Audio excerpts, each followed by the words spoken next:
I've been driving trucks for nearly 15 years, and in all my cross-country hauls, I've never experienced anything like this night.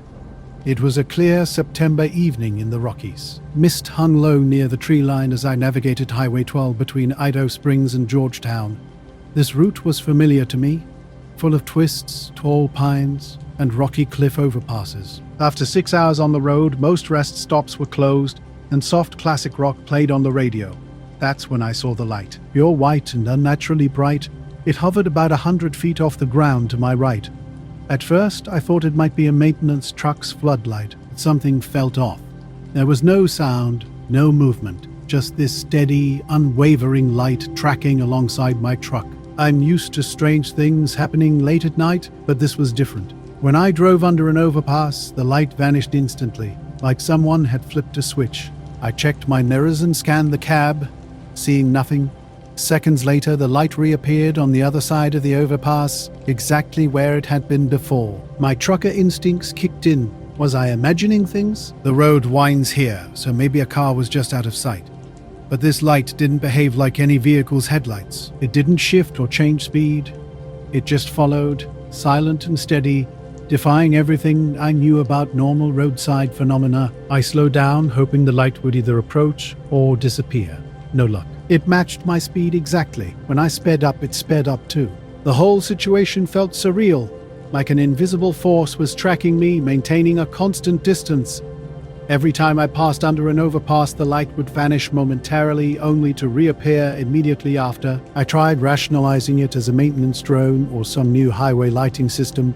I'd seen survey drones before, but they usually had blinking red lights. This was different, silent, steady, and unnervingly solid.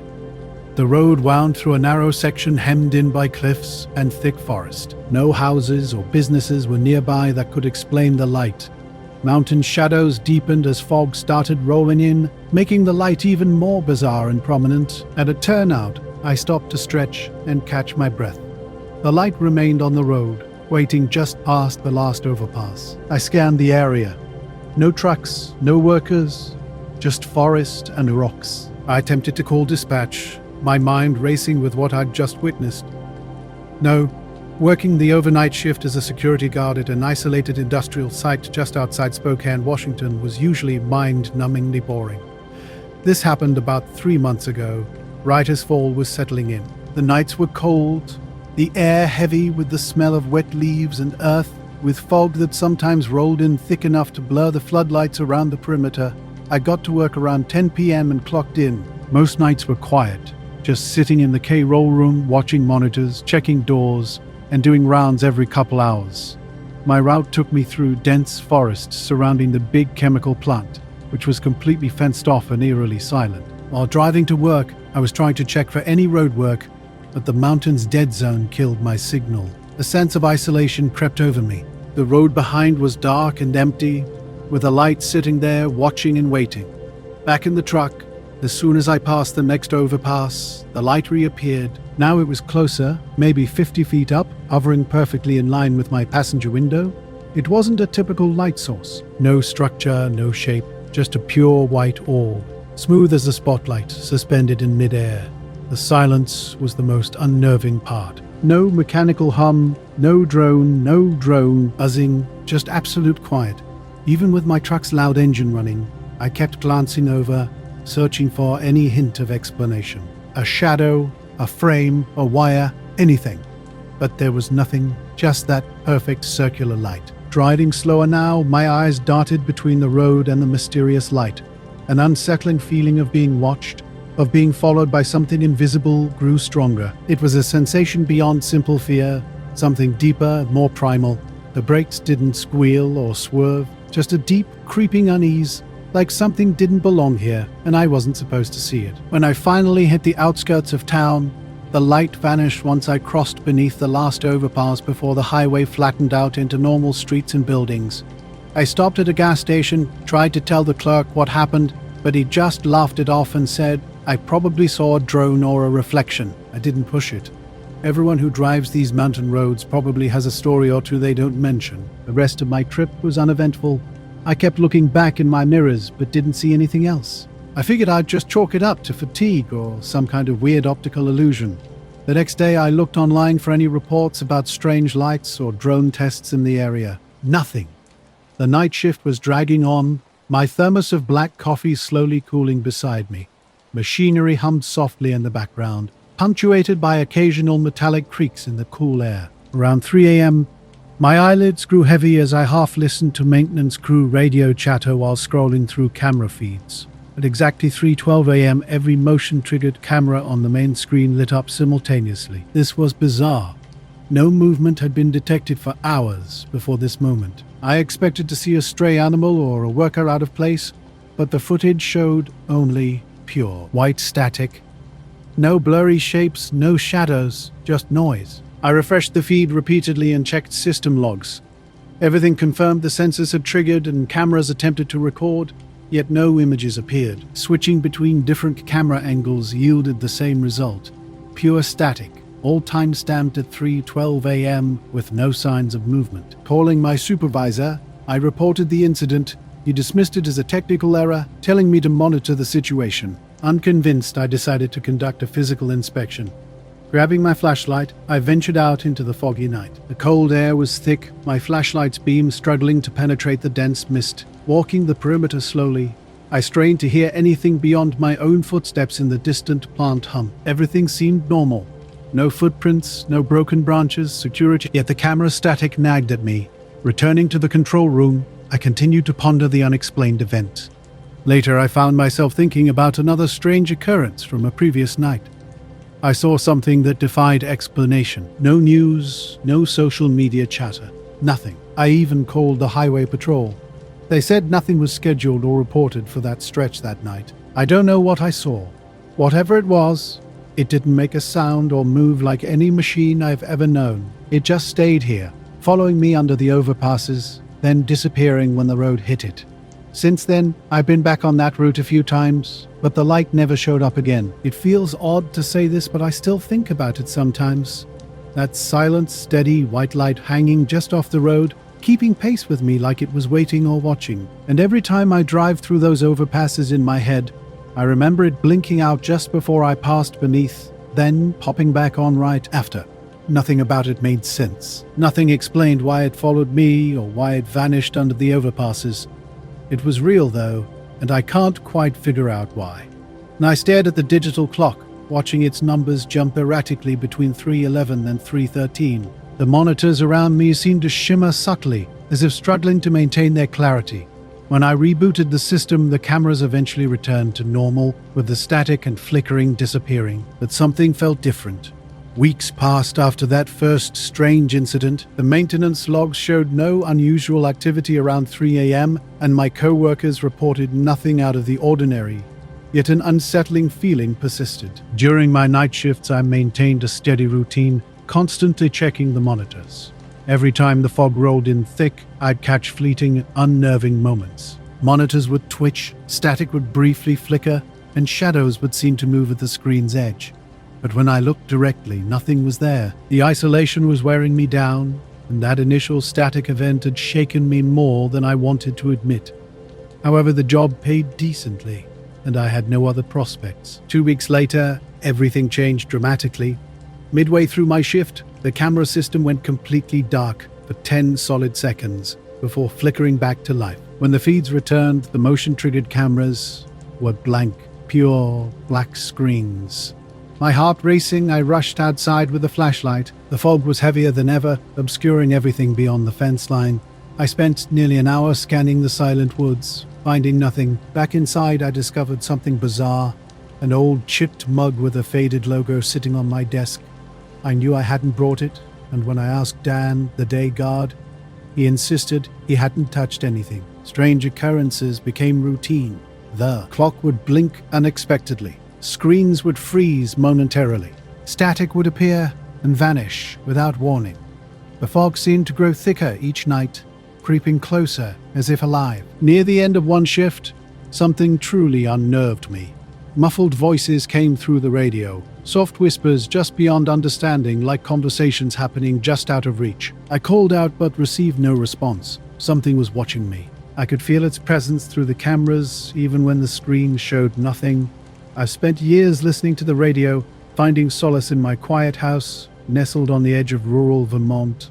My setup is straightforward, just a basic transceiver connected to a homemade roof antenna. Nothing elaborate, but it's my personal escape from daily noise. Late April brought a cool, clear evening with earthy scents drifting through the air. Around 10 p.m., my routine involves scanning HF bands, sometimes reaching out, sometimes just listening. My dog lay curled up beside me, creating a sense of calm normalcy. Just after 11 p.m., something changed. A faint clicking sound caught my attention, so subtle it could easily be missed, yet unmistakably deliberate. As I adjusted the frequency, I realized these weren't random noises. Instead, they followed a precise pattern. 3 sharp clicks, followed by an exact 11-second pause, repeating with mechanical consistency. I meticulously checked my equipment, ruling out technical interference. The signal came through clearly, with no distortion. It resembled Morse code in its sharpness, yet no discernible letters or words emerged. Weeks later, the incident still consumed my thoughts. My cameras revealed only static at 3:12 a.m., a time when movement should have been captured. I radioed the channel but received no response. The static thickened before the system cut out completely. Dan, who the previous shift, reported hearing nothing unusual. Late at night, with thick fog settling around the area, an unsettling feeling persists. Was this a system malfunction or something more mysterious? Using my Nook, I tracked the intervals meticulously. The clicks remained unnervingly precise. Exactly 11 seconds between each 3-click sequence. Attempts to communicate on the frequency yielded only silence. Switching bands and searching for surrounding signals proved futile. These clicks existed in isolation, broadcasting quietly into the dark. At midnight, I found myself outside, examining the antenna. The sky was a crystal-clear canvas studded with sharp stars. No aircraft or satellites blinked overhead.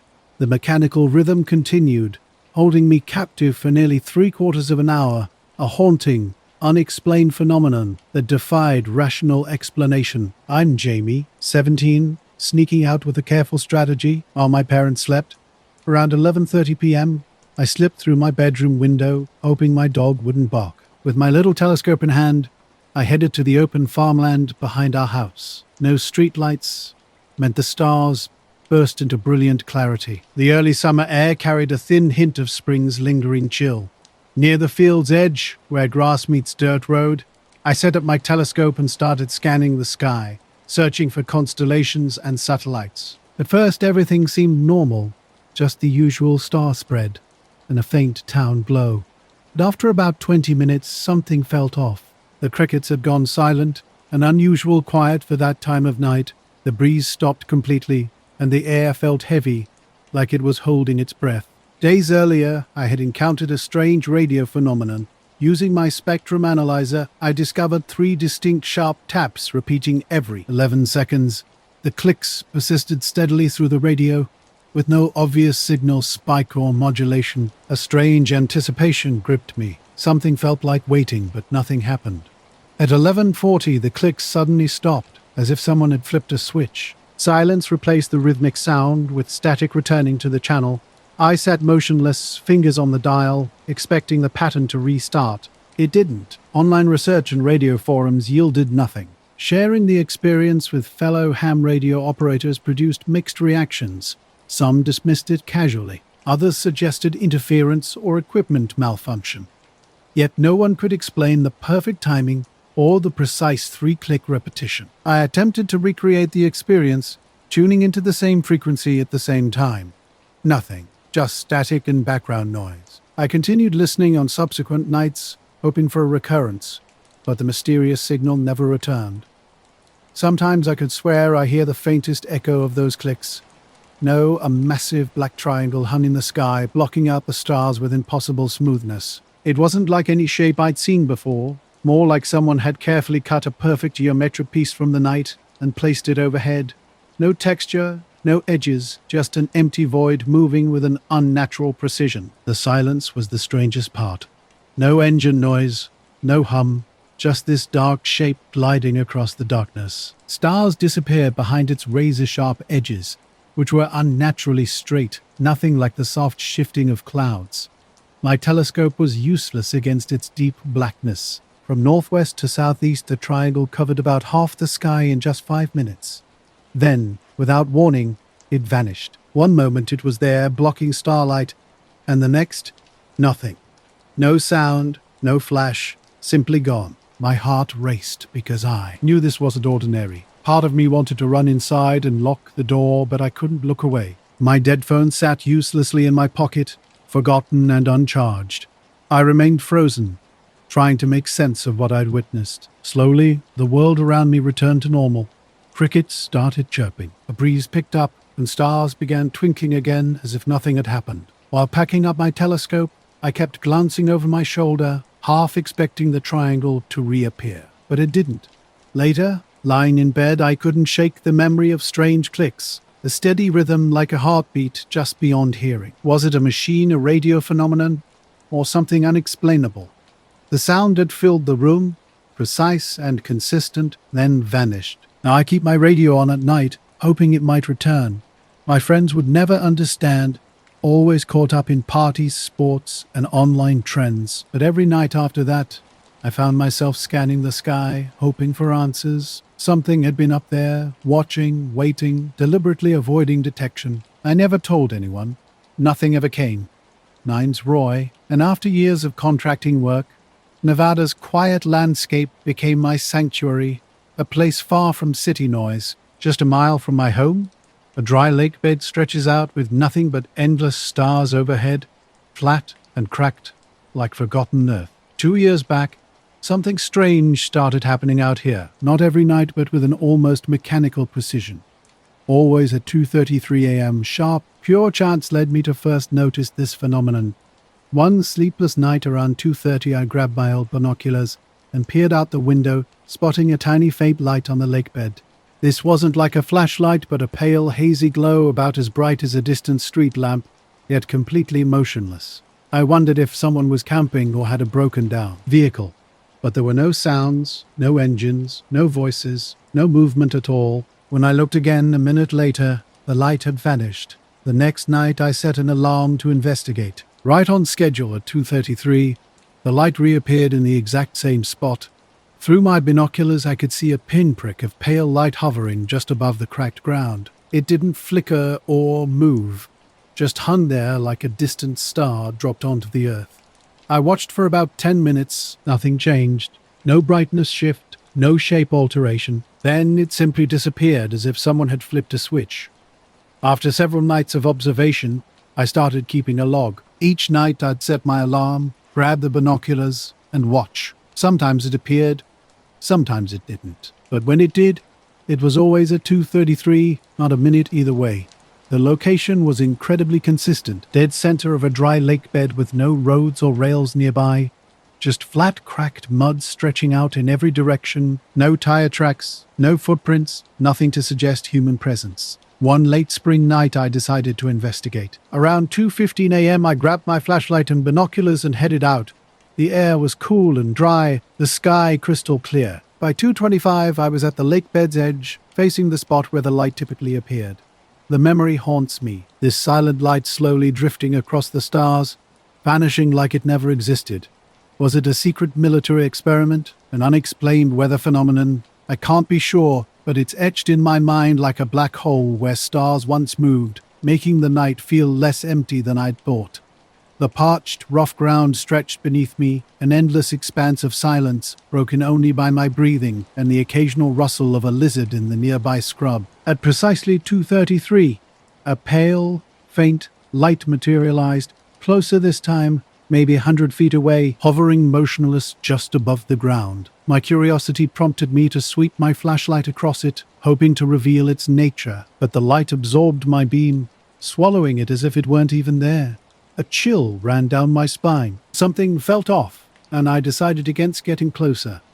For 10 minutes, the light remained before vanishing without warning. I returned home unsettled, feeling I'd witnessed something not meant for human eyes. Strange occurrences began to follow. Around 2:30 a.m., my house power would flicker briefly, just a second or two, like a loose connection. My emergency CB radio would pick up odd static different from normal interference, sounding like a soft whisper or low clicking, always cutting out just before 2:33. When I shared these experiences with my neighbor Mike, a local history buff, he was initially skeptical, but he'd heard similar stories from older residents. People had been reporting mysterious lights over this lakebed for decades, fleeting glimpses lasting only a minute or two with few details. Everything seemed to converge on that moment, that specific location. This was an old military testing range from the 50s and 60s, a dry, rough landscape not really meant for long-term living.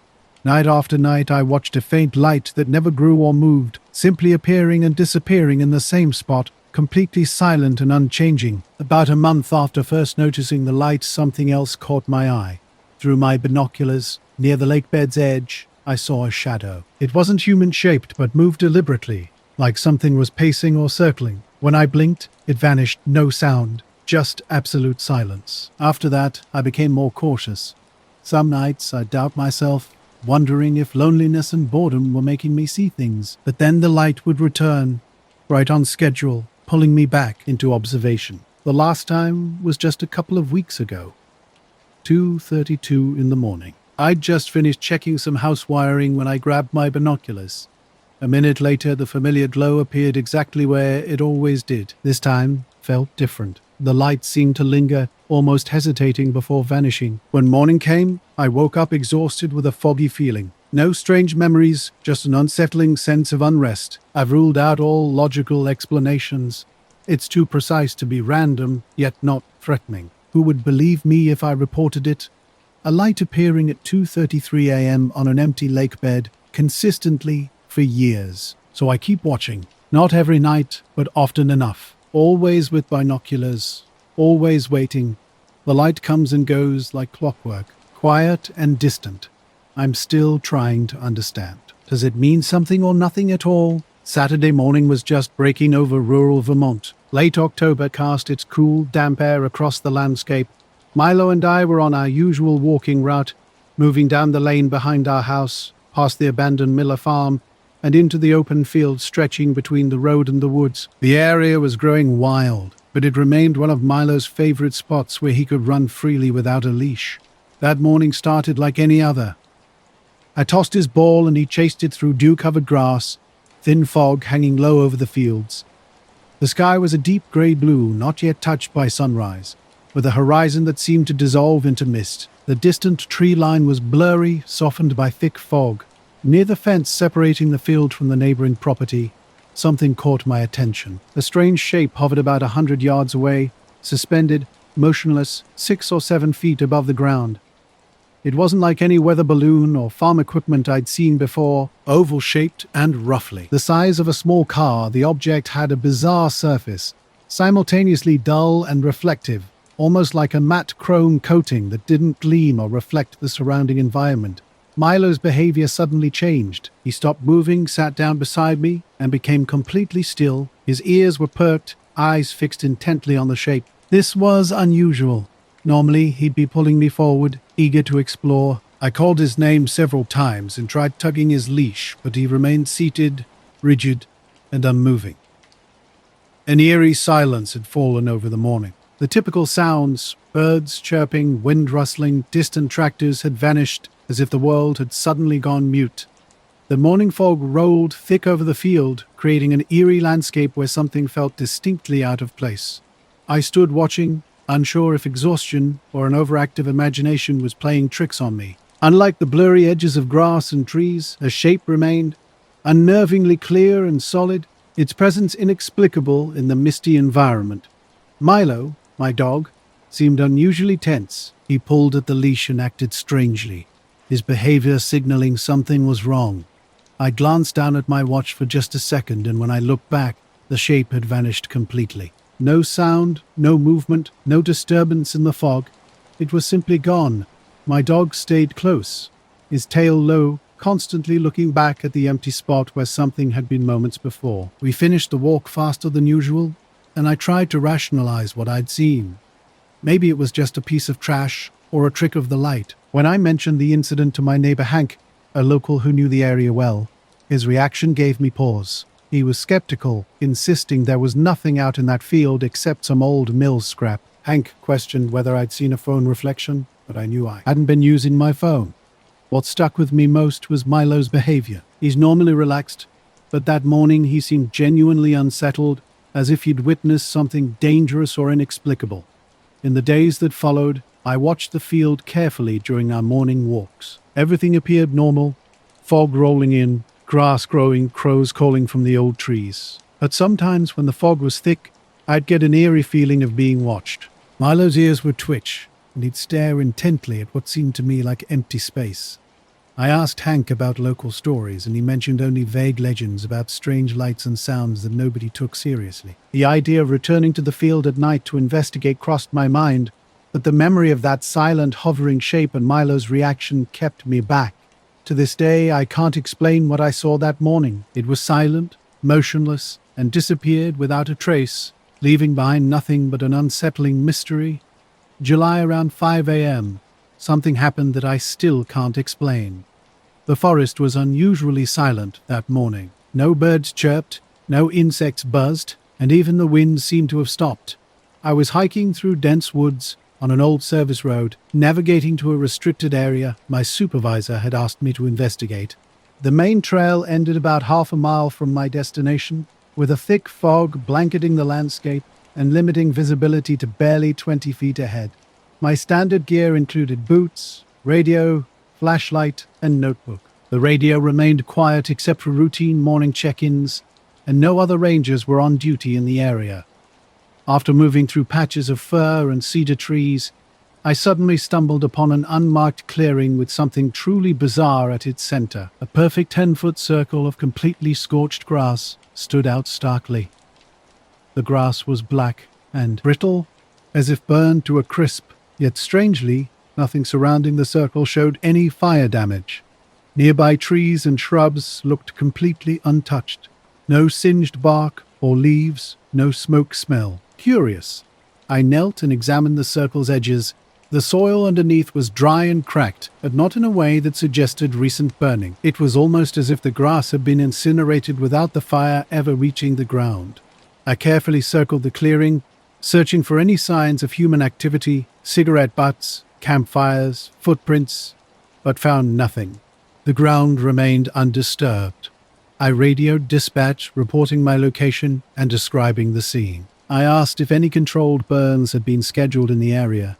Their response was clear. The park had been quiet with no fire reports or unusual incidents. A faint humming began to emerge. Initially, I thought it might be a radio issue, but when I checked, the device was off. The sound wasn't coming from any machines or equipment. Some mysteries, I've learned, defy explanation, and this was definitely one of them. The morning fog made everything look washed out, but the circle in the clearing was unmistakable. Perfectly round, as if someone had used a giant stencil and then burned the grass inside with surgical precision. It didn't look natural at all. I spent about 20 minutes checking the perimeter, and the longer I stood there, the more uneasy I became. The silence was eerie, and that perfectly burned circle continued to defy all logical explanation. Night was falling as we drove west on Route 2, somewhere between Alliance and Ellsworth, Nebraska. The middle of nowhere stretched out before us with 4 of us crammed into Tanner's beat-up Subaru. It was early July, maybe 3 years ago, and the heat clung to our skin, making the vinyl seats sticky even after dark.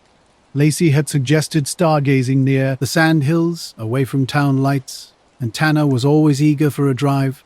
Drew and I didn't particularly care, so we went along.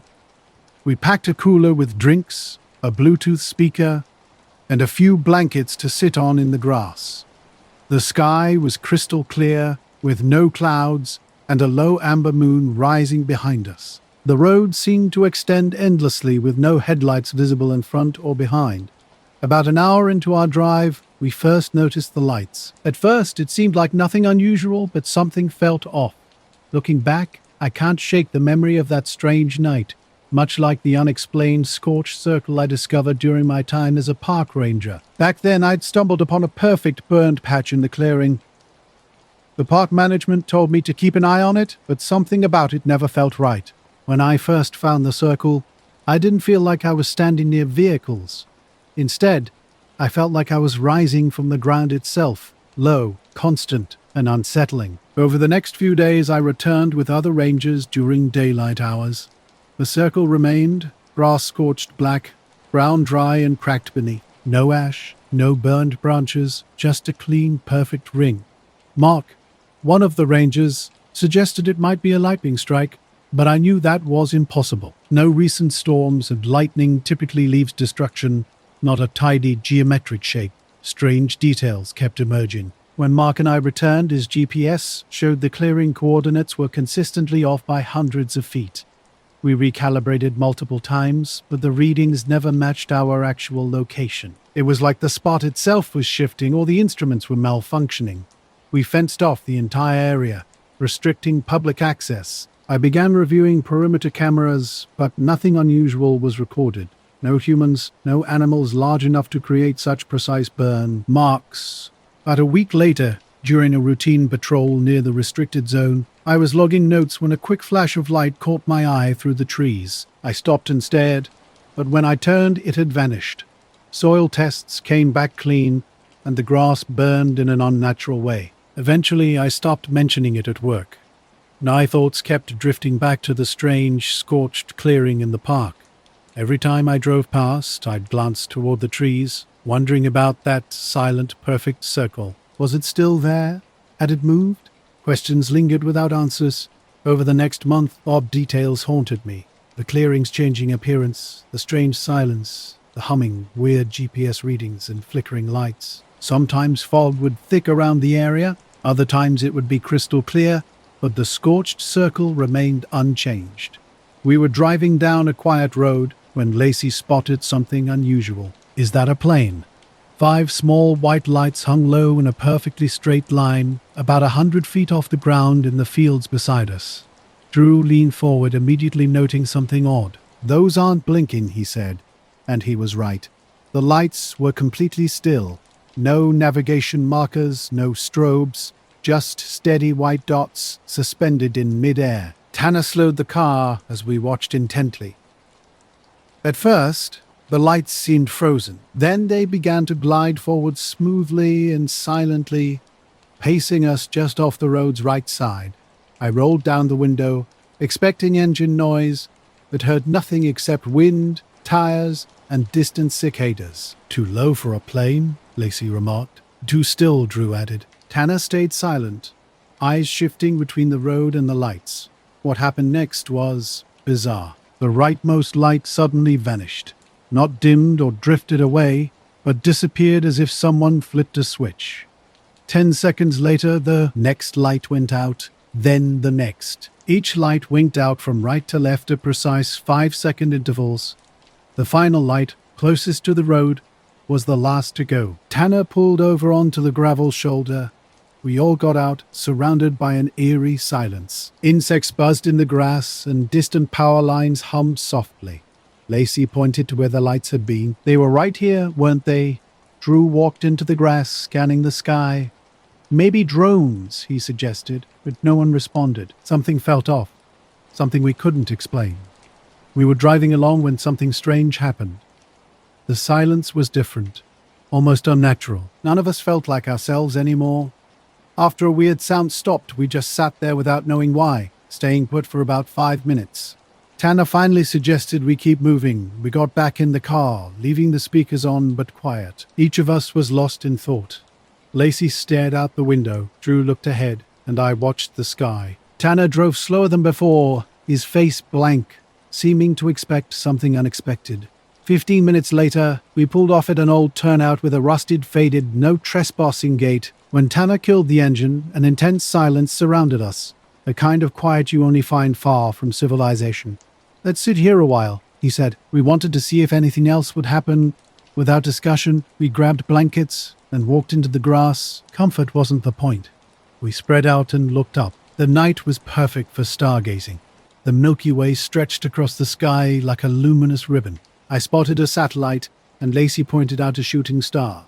For a moment, everything felt almost normal. Then Drew broke the calm. "Wait, what's that?"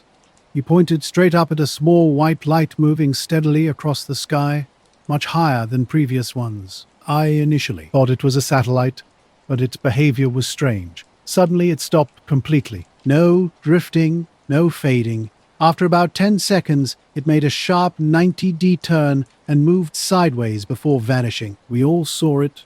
No one spoke. We stayed another 20 minutes, but nothing else happened. Tanner decided we should leave, and no one argued. The return drive was eerily silent.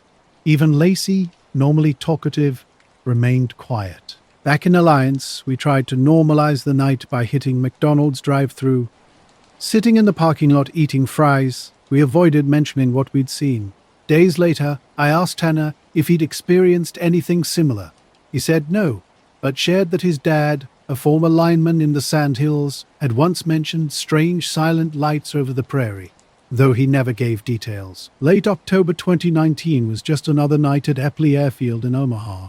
I'd been working radar operations here for over 6 years, and solo shifts were nothing out of the ordinary. The night was cold but clear with just a few high clouds.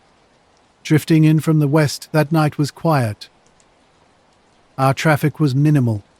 A few commercial arrivals, a FedEx departure, and some private jets from Council Bluffs. I was watching the scopes and sipping terrible coffee while Lynn conducted a routine perimeter fence inspection.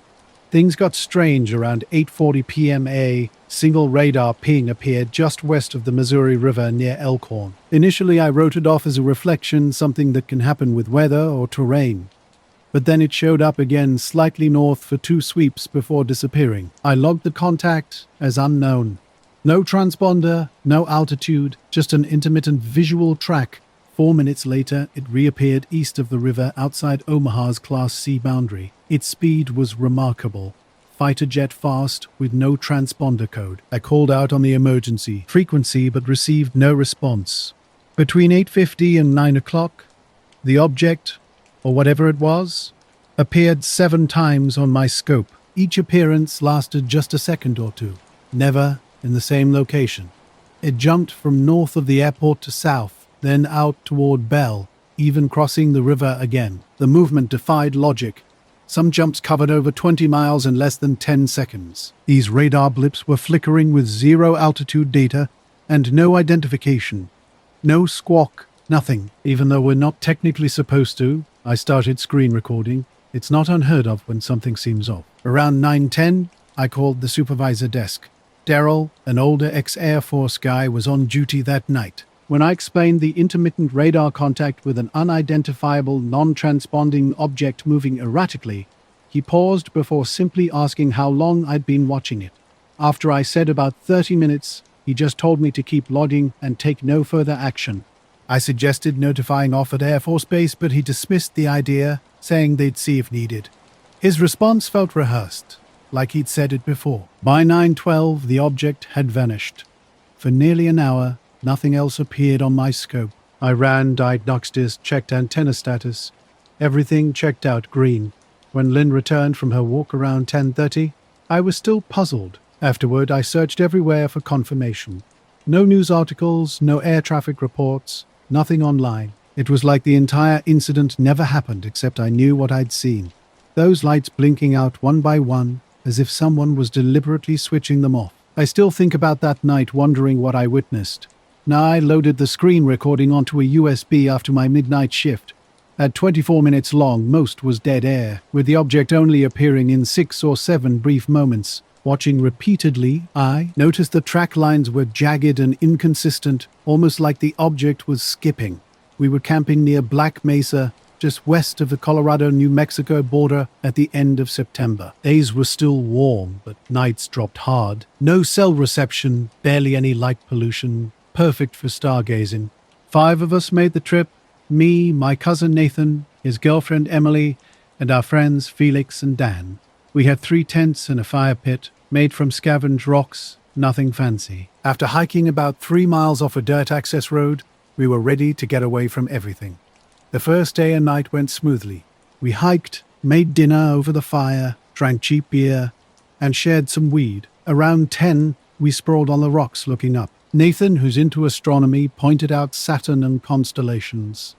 I had my Casio atomic watch, and Nathan and Emily had digital watches too. We checked them, all perfectly synced. I went to my solo tent around midnight. The others stayed up longer. I remember waking up cold around 2:30, pulling my hoodie over my face. Desert nights are freezing. Then I woke up with this intense pressure behind my eyes and blood on my upper lip. I wiped my nose and it came away red. No gushing, just a slow bleed from dry air. Something felt off. I burned with a weird metallic taste like ozone. Hard to describe. The radar system isn't designed to track fast-moving targets at those angles. Yet, even accounting for that, something seemed impossible. At one point, the object jumped nearly 30 m from Fort Calhoun to east of Pillion in just 5 seconds. The next night, I discovered my logbook entry had vanished. I always write in blue ink, but the page was now entirely in black, my entry completely removed. When I asked Daryl about it, he suggested I must have forgotten to write it down. When I insisted I had, he claimed the page might have been torn, which wasn't true. The same night, our radar system rebooted at 2 a.m., unusual unless something happened. I described what I'd seen to someone, and her response was dismissive. I insisted I was moving all over the place. She grew quiet, then cryptically mentioned we get stuff like that, maybe once or twice a year, and that they tell us not to chase it. When I pressed her about who they were, she just shrugged. Not. There was something distinctly unusual about that night in Joshua Tree. I was out past the last turnout near Keysview, closer to the big granite boulders. No wind, no movement, just complete silence. The air felt unnaturally still, and the sky was a deep black dotted with stars. Except something was wrong. The Big Dipper was missing, which struck me as strange since I always automatically look for it. My watch backlight showed 6:12 a.m., but the sky looked like the middle of the night. Everyone else was still asleep, with no movement in any of the tents. The fire pit contained only cold ash with the faintest glow under a few coals. When I checked the update log later, no firmware update had been pushed. No new blips, no odd readings. Everything seemed normal, but I still have the screen recording. Watching it countless times, I noticed the blips didn't follow any standard flight pattern. They jumped point to point, clean, like skipping a stone across the screen. Whatever it was, didn't belong in IS space and didn't act like anything I've ever tracked. My entry was the only one missing from the log. My phone and backup flashlight were dead, even though I knew they were charged before we left. Physically, I felt weird, like jet lag or altitude sickness, though we weren't high up. My balance was off, with the ground seeming to tilt slightly. Every time I moved, I had to catch myself. I sat on a rock about 10 feet from camp and waited. The sun finally started rising around 5:50 according to other watches. Mine still showed past 6:30. When everyone woke up, I watched silently at first. Emily asked about the time. Nathan said 6:04, but my watch read 6:45. "Your watch is fast," he said. I disagreed, showing the sync screen that confirmed it had updated before we left. Nathan suggested I must have bumped something, but I know my watch. It doesn't just shift 41 minutes randomly. I asked if anyone else had strange experiences. Dan slept soundly and Felix only mentioned a slight headache from drinking. When I brought up my nosebleed and time discrepancy, they mostly shrugged it off, attributing it to dry air or campfire smoke. Something felt fundamentally off, but I couldn't explain what. Night photography usually means company, but not this time. Everyone bailed at the last minute, leaving me solo on my weekend trip.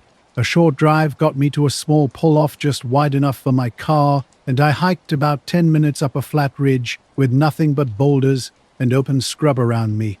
I wasn't planning on camping officially, just setting up to capture some night sky photos before heading home. For the past year, I've been practicing long exposure shots of the Milky Way, nothing professional, just a hobby. My gear was ready, and I'd been taking shots for about 45 minutes when something felt off. Strange details had been building up all day. The birds were unusually quiet. Earlier, we'd found a dead rabbit that looked peculiar. No bugs, no smell. That second night, sleep was elusive. I stayed outside with my headlamp and camera set on a tripod, running a time-lapse from 1 a.m. to 4 a.m. at 3:17. Something odd appeared. My camera caught a faint, perfectly horizontal blur, so subtle it was almost invisible. Not a plane trail or satellite, just a pale light smear. The next shot, taken 30 seconds later, showed the sky back to normal. When I showed Nathan the photo, he dismissed it as a lens flare. Weird details kept mounting. When we returned to the cars, my watch sync showed I'd jumped back exactly 41 minutes. Not 40, not 42, precisely 41 minutes. During a 25-second exposure, while stretching and watching the sky, something extraordinary happened. I knew the sky's patterns well, familiar constellations, occasional satellites, even a faint meteor earlier, but then a point of light between Vega and Dem started moving. Its motion was smooth and slow, unlike any plane or meteor. For about 10 seconds, it traveled in a straight line, then made a sharp 90-degree turn. Not an arc, but an angle like following an invisible grid. Initially, I thought it might be a satellite adjusting orbit, but then it turned again, tracing another perfect right angle as if sketching an invisible square's edge. I was driving back to California after helping my sister move to Austin, not wanting to spend money on a motel. My truck was my home when needed, and I was somewhere along Route 62, not far from 29 Palms. Hours of driving had worn me down, and I planned to stop for the night past the last gas station in Parker. Close to 1:30 in the morning, I pulled off onto a dirt shoulder. No lights, no other vehicles, just the wide open desert. The stars overhead glimmered, and dry air surrounded me with that low hum of absolute silence. I cracked the driver's window a few inches and shut off the engine. The desert has a way of distorting time, and I know how easy it is to zone out without realizing. I thought I'd only been sitting here for a minute or two, but when I looked back at the sky, something felt different. The summer triangle seemed altered. A star appeared to have moved or vanished entirely. I took out my camera from the tripod and tried to focus, but by the time I looked through the viewfinder, it had stopped, just hanging there, motionless and unchanged. While I stood trying to make sense of what I'd seen, it moved again, this time a slow, deliberate diagonal motion followed by another turn. This wasn't like any satellite movement. I wasn't tracking the Earth's curve. Instead, it moved in rigid geometric shapes like someone methodically drawing on graph paper. For 3 or 4 minutes, the pattern continued, moving, stopping, turning, completely silent with no trail. I attempted a long exposure to capture its path, but before the shutter could close, it vanished. No drifted away, no faded, simply blinked out. One moment present, the next gone. The surrounding stars remained unchanged. The sky looking exactly the same. Standing in the darkness, camera pressed against my chest, I felt oddly detached. Not scared exactly, but that strange sensation of walking into a room and forgetting why, or noticing silence after noise stops. I decided to take a break and sit on a nearby boulder, pulling out my water bottle and checking my phone. No signal as expected. The time read 3:19 a.m. I only noted this because when I looked again later, it was 3:21, though it felt like much more time had passed. As I packed up my gear, a single light caught my attention far to the north, beyond the park boundary.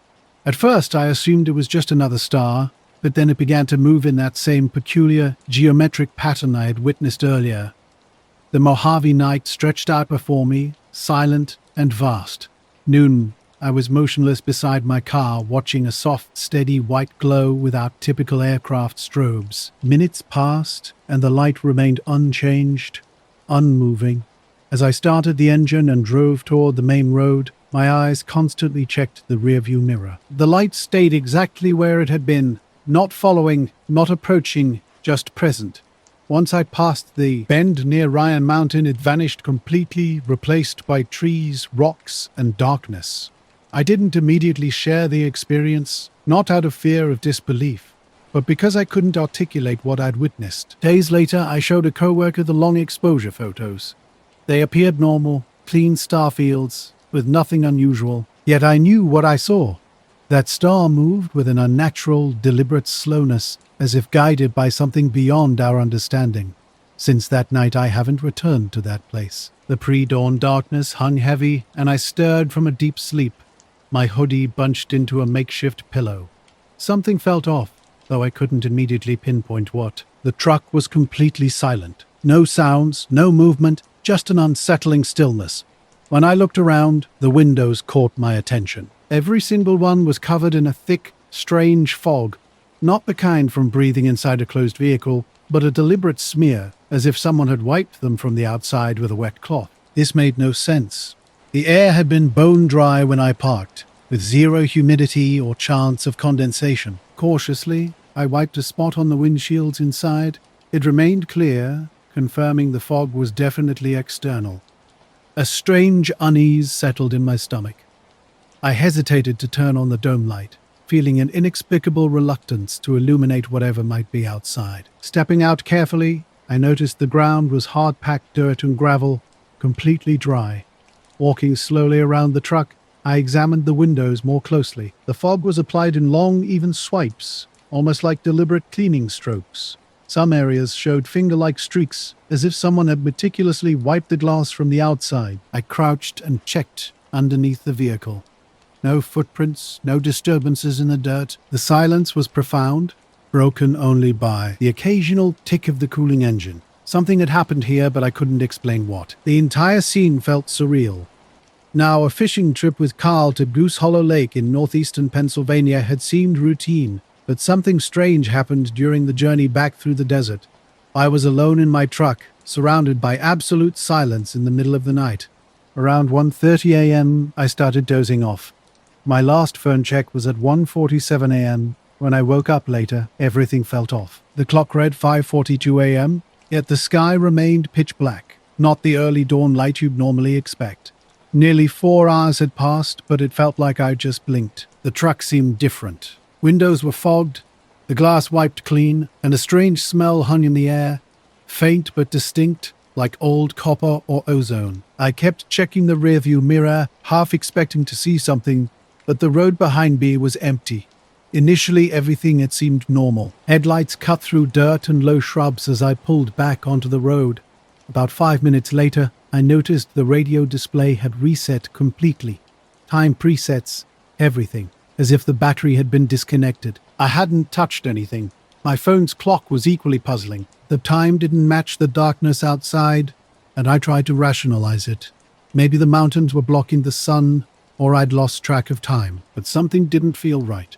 I made it to 29 Palms just after 6 a.m. when the sun finally appeared. At a gas station, I grabbed coffee and used the bathroom. While washing my hands, I caught a glimpse of my reflection and noticed a thin red mark across my neck near the jaw. It looked like a pressure line from a tight seatbelt, but I'd only been wearing a hoodie with no collar. That's when everything started to unsettle me. The fogged windows, the wiped glass, the odd smell, the time inconsistencies, none of it made sense. I tried finding rational explanations. Maybe someone had messed with the truck while I slept. Maybe the battery glitched. But I'd slept in this truck many times in different places and had never seen windows fogged like this, especially not in the desert with no humidity and no breath inside. I drove straight home that day, stopping only for gas. When I pulled into my driveway, I checked every inch of the truck. No damage, no missing items, but that faint metallic smell still clung to the fabric, even with the windows rolled down most of the way. We were trolling the motor out in a shallow cove at the north end of the lake, a good spot for base, surrounded by lily pads and deadfall. The evening was unusually warm, still in the low 70s after sunset. Bench seats held us as we tossed lines and sipped warm beer. Sunset came around 7:15, and by 8, night had fully descended. The lake was a mirror, glassy water, clear sky, stars overhead. What struck us was the absolute silence. No bugs, no frogs, no fish jumping, strange for this area. Carl first pointed out how weird the quiet was. "You hear that?" he asked, gesturing around.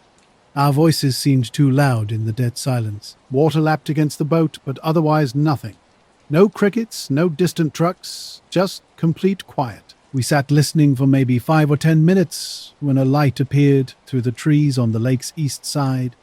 Not bright, more a dull amber like a street lamp, but moving, gliding smoothly left to right above the tree line. No blinking, no strobing, just steady, quiet movement. At first, I thought it might be a drone, but it lacked that typical high-pitched hum. It moved perfectly, as if on invisible tracks. Carl stood slowly, hand on my shoulder. "You seeing that?" he asked. I nodded. We watched the light drift across treetops for 15 or 20 seconds before it dipped behind trees and vanished. That night haunted me. The next night, I dreamed about a light, no shape, no ship, just a bright white light. Close and soundless, it hung above me. I'm still unsure if it was a real dream or something left over from that night. Seconds after we first saw it, the light reappeared across the lake on the west side. Same amber glow, same silent glide, same height. But something was off. No way anything could cross a mile of dense forest and water that quickly. No sound, no flash, just there and then not. Then there again. Carl sat down slowly, staring. I didn't know what to say. We watched it move slower this time, like it was scanning something. Then it stopped completely, suspended above the trees, totally motionless, no sway, no drift, just locked in place like it had frozen. Then it vanished. No fading, no flying away, 1 second present, the next gone. No trail, no noise. We sat in the boat a long time afterward, silent. We were out in the Blue Ridge Mountains during early October, a week I'd taken off for some solitude. Temperatures hovered around the mid-60s, sunny and cool. I was hiking a remote trail near Dotson Park, about 6 miles from the trailhead, the kind of path where you might walk all day without seeing another person. At an overlook where the trees thinned, I stopped for a break. The view stretched across the valley to the next ridge, about a mile away. While sitting on a flat rock and scanning the landscape, something caught my eye, a shiny object hanging motionless just above the tree line. It looked like a piece of chrome suspended in the air, perfectly still. My first thought was a drone, but it seemed too large and made no sound, no rotors, no movement.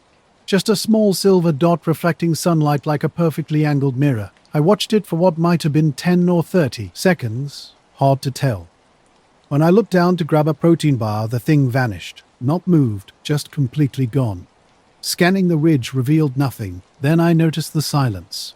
Before, the forest had been alive with sound, chickadees, distant woodpeckers, the usual background noise you stop hearing after a while. Now, absolutely nothing. No rustling, no insects, just whine. I could hear my own blood pumping. It wasn't that the animals had scattered and they just seemed to have stopped, like someone had flipped a switch. Later, when Carl and I compared notes, strange things had happened. We'd been at the lake, and time seemed to slip away. My watch said 9:22, Carl's showed 10:03, and my phone read 10:39. We'd only brought 3 beers, weren't drunk, and the truck's motor ran fine. But somehow 2 hours had passed without either of us noticing. On the return trip, I kept looking back, half expecting to see the light again. The lake remained dark, no bugs, no sound. At the shore, everything looked normal. Truck there, gear dry, keys in my pocket. But even the truck's clock was off, showing 12:12 with no explanation. We drove home mostly quiet, both pale, and trying to rationalize what happened. Maybe a drone, maybe something ordinary. But the lake's dead silence before the light appeared, and the unexplained time loss kept nagging at us. Days later, Carl mentioned attempting to find the cove during daylight. His GPS wouldn't stabilize, jumping erratically. His compass app spun in slow circles regardless of direction. Me, I haven't been back to that lake since. Standing up, I turned slowly, straining to hear anything. Silence surrounded me. No footsteps, no breeze. Something felt wrong with this stillness, like the woods were holding their breath. I wasn't easily spooked, but I tried to rationalize the situation. Maybe I'd imagined the reflection. Maybe the birds were just taking a break, but something didn't feel right. An hour later, I was hiking back on a connector trail, knowing I wouldn't make my original distance but still getting a solid trek in. I stopped at a narrow switchback with a clear view of the ridge where I'd earlier seen something unusual. I wasn't searching for anything specific, just pausing to catch my breath. Then I noticed a strange sound, a faint hum that didn't make sense. No power lines, no buildings, no roads, just woods. The sound wasn't constant, more like a pressure behind my ears that pulsed every few seconds. I held my breath to check if the sound was coming from me. It remained unchanged, low, barely perceptible. Scanning the sky revealed nothing. No planes, no contrails, no birds. In fact, I realized I hadn't seen a single bird since the earlier overlook, not even the ubiquitous crows. My pace quickened. The trail was overgrown in spots, and I nearly missed the turnoff where the sign had fallen. Backtracking cost me about 15 minutes. Throughout this, the hum continued, steady now, following me like a persistent headache just behind my skull. Near the parking lot, I encountered a couple hiking in the opposite direction. They looked like serious hikers, Fully equipped with packs and trekking poles, we exchanged brief hellos. I almost asked about any strange occurrences but decided against it, just wanting to return. As I approached the trailhead, the hum vanished. No dramatic ending, just a quiet fade. Suddenly, the woods seemed to come alive again. A cardinal chirped nearby, and a squirrel darted across the path. The parking lot had only 2 vehicles, my car and an old Subaru, likely belonging to the hiking couple. Standing beside my car, I let my heart rate settle. Though I hadn't run, I felt inexplicably wired. My shirt was damp with sweat despite the cool air. During the drive back to my rented cabin, my thoughts kept returning to that earlier sighting. The object had been unnaturally shiny, not like a metallic plane or a dull balloon, but more reminiscent of polished glass or chrome. Not something just didn't belong. I kept the experience to myself for a while. No desire to make it sensational. Was it a drone? Maybe the silence was mere coincidence. Or perhaps I had imagined the entire thing. We were driving west on Route 36 outside Decatur, Illinois, on a warm October night. The road cut through endless farmland, with only occasional farmhouse lights and our high beams breaking the darkness. It was late, around 11 o'clock, and my girlfriend Natalie slept in the passenger seat. My eyes wandered across the monotonous landscape of soybean fields, grain silos, and scattered barns. Then, something in the field caught my attention. At first, I thought it might be a combine or tower light, but this was different. A pale yellowish-white glow moved low to the ground, at tree height. About the size of a beach ball, it glided smoothly parallel to the car, maybe 50 or 60 yards off the road. No strobing, no blinking, no sound. Unlike a drone, it floated perfectly, matching our speed with eerie precision. I nudged Natalie awake. "There's something out here," I said. She sat up, looked out the window, and after a moment asked, "Is that a light?" We slowed down slightly, and the light continued its steady movement alongside us. "Should I pull over?" I asked. She nodded. I eased onto the gravel shoulder and stopped, turning on the hazards. The moment we stopped, the light began to dim, not abruptly, but gradually, like a flashlight's batteries dying. Natalie grabbed her phone, rolled down the window, and tried to record. But by the time she hit record, nothing remained, just the dark outline of the field. The field stretched out around us, silent except for the soft rustle of corn stalks and distant cricket sounds. A single dog bark broke the stillness, echoing from a nearby farm before fading away. We sat motionless, listening to the quiet punctuated only by the cooling hood's faint ticking. "I saw it right?" she asked, checking her phone. No video evidence. Curiosity pulled me out of the car, stepping onto the shoulder near the ditch. Something felt strange. The air seemed thick, not cold exactly, but dense like the atmosphere before a thunderstorm. Darkness surrounded me, the cornfield unnaturally still. Natalie's voice cut through my thoughts. The night started normally. I was out tracking a late spring storm forming west of the Canadian River. Nothing major, just a cluster of isolated cells that would light up the plains but not a full supercell system. I'm not a professional storm chaser, just a guy with a decent camera setup and a habit of spending too much time in my truck. Around 6:30 in the early June evening, the sky was starting to bruise over to the southwest, all purples and pale green edges. I parked on a dirt road running alongside a cattle fence, about 10 miles from town. An open field stretched to the east, wheat or wild grass, totally flat, with no trees or power lines. Perfect for storm photography. I set up my tripod facing the storm line and started rolling. Standing off to the side with a remote, I took stills when I saw a strike. The storm moved slowly.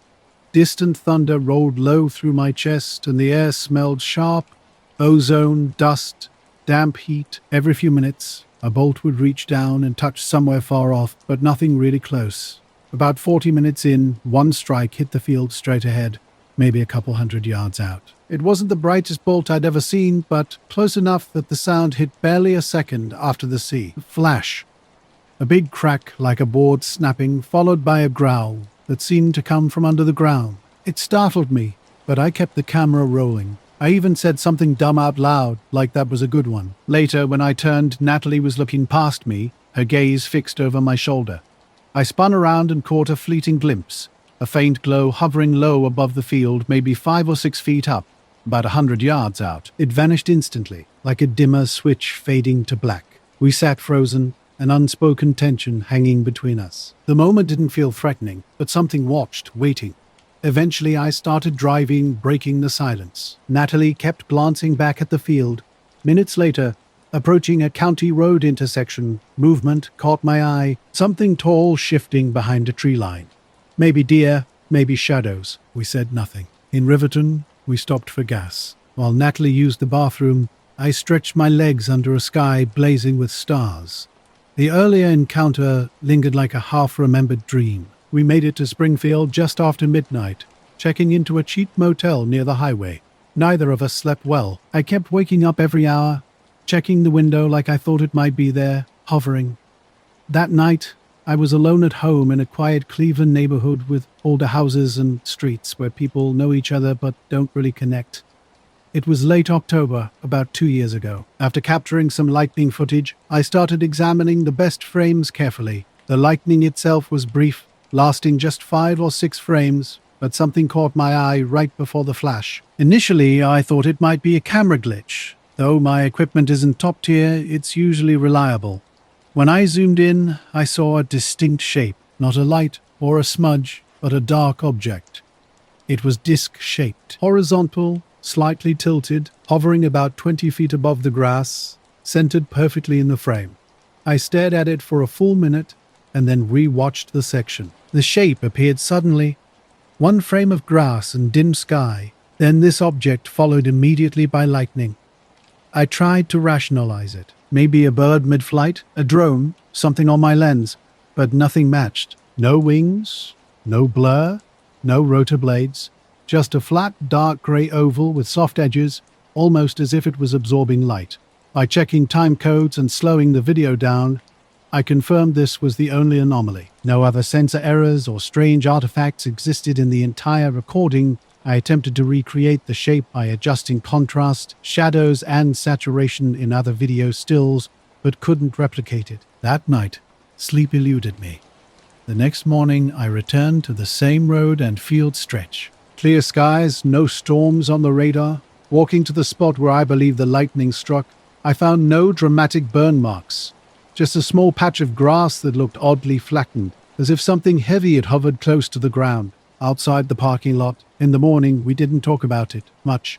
We were trying to downplay it, like maybe it was just some weird farm equipment or a trick of the light, but we both saw it. We both knew it wasn't normal. We haven't driven that route again since. No planes, no blinking red lights. I kept scanning the horizon, half expecting that glow to show up again. It didn't. The storm had lost its structure, and the light was fading when I packed up around 8. I drove back to my rental house in Eleno and transferred the footage to my laptop while having dinner. That night I didn't watch the entire video, just skimmed through to grab a few clips, planning to do a proper edit in the morning. 2 months back, I went storm chasing and discovered something peculiar in a field. There was a wide circular depression in the grass, roughly 8 or 10 feet across. The edges weren't sharp, but definitely noticeable. No scorching, no strange smell, just an odd, shallow indentation. I spent an hour walking the field, searching for any explanation. Metal, wires, anything that might have created this shape. Nothing turned up, no footprints except my own, no tire tracks, no equipment signs. As I returned to my truck, an unsettling feeling crept over me. Not exactly watched, but like I'd forgotten something important. That nagging, nervous weight in my gut. I sat in the cab for a while, staring out at the field. Later, at home, I showed the frame to my brother, who knows more about camera tech than I do. I didn't reveal my thoughts, just asked him to explain what he saw. He studied it carefully and said it didn't look like any digital artifact he recognized. Instead, he suggested it looked inserted, not through editing, but like something actually in the scene that the camera briefly captured. When I asked if a lightning flash could create a visual echo, he shook his head. No way, not without light. This was a dark shape. Since then, I haven't gone storm chase. The footage remains, tucked away in a desktop folder, labeled Hinton Field.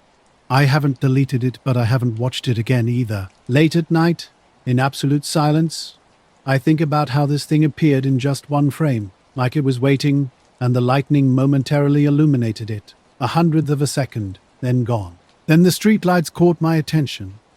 This wasn't a typical electrical glitch. Each light blinked in a specific sequence.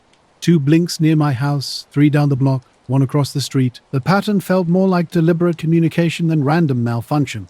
It was close to midnight when I first noticed the humming, low, barely perceptible at first, like a distant transformer or generator buzz. Sitting on the couch, watching a late-night show, I heard it. The sound wasn't steady. It pulsed like a slow vibration. I paused the show and listened, wondering if it was just my imagination or maybe the heating system. I called out, hoping someone might share my perspective on this bizarre occurrence. Silence. No reply. Just a persistent mechanical hum vibrating through cold air. The sound seemed deep and steady, without any clear source. Checking the breaker box revealed nothing unusual, yet the low hum continued. When I tried calling the utility company, the phone rang endlessly without an automated message or recording. Something felt fundamentally off. Days passed in a surreal haze. I approached my neighbors, starting with Karen across the street about that night. Their bewildered looks suggested I was losing my mind. No one else had witnessed anything strange. Each conversation chipped away at my confidence. Yet every night I watched. Streetlights signaled cryptically, sometimes quiet, sometimes loud. Their pattern never repeated exactly, always shifting, always hovering on the edge of comprehension. The constant background noise hinted at something just beyond understanding. Was I imagining this? Was something happening that only I could detect? These questions lingered as mysteriously as the flickering lights themselves. For months, I'd tracked these occurrences meticulously. Duration varied wildly. Sometimes 5 minutes, other times nearly an hour. No discernible trigger existed. No connection to weather or external factors. That low vibration resonated deep in my chest, accompanied by methodical flickering. About a month into these events, everything intensified dramatically. One night, lying in bed, the humming grew stronger than ever before. Looking out the window, streetlights pulsed in perfect synchronization, like a unified heartbeat. Gradually, each bulb went dark, leaving empty poles standing silently. I stood frozen. Suddenly, the hum cut out completely, as if someone had flipped a switch. My attempts to contact the power company failed. No phone signal, no bars, no Wi-Fi. The entire block seemed disconnected from the world. My car radio produced only static. Darkness and silence enveloped me. Desperate to reach someone, anyone, I found myself completely isolated. Here's the rewritten text. 2 hours into our trek through the canyon, Mark and I found our perfect campsite. A flat ledge overlooking a dry wash, halfway up the canyon wall. Late June's heat pressed down on us, but the night promised cooler temperatures. Our plan was simple: hike in Friday morning, camp Friday night, and return Saturday afternoon. We carried standard gear: tents, food, water, and firewood gathered along our narrow, dusty trail. Mark's humor kept our spirits light, and I tried pushing work thoughts aside. By mid-afternoon, we'd claimed our spot and set up camp. As the sun moved westward, we watched canyon walls shift colors. The silence felt different out here. Not empty, but alive, as if the land itself was breathing. Around 9 p.m., we relaxed on our sleeping pads, the fire low, staring up at a Milky Way impossible to see in the city. Suddenly, I heard it. Faint, muffled voices, like a group talking softly. At first, I thought Mark was speaking. "Hey, you talking?" I asked. He was confused. "No, man." "What?" The sound was strange, like voices underwater or behind a thick wall. Later, reflecting on other strange experiences, I remembered how isolated and unsettling unexplained phenomena could feel. My past encounters had taught me how difficult it was to make people understand. Street lights flickering, sudden silences, electrical interruptions. I'd seen it all before.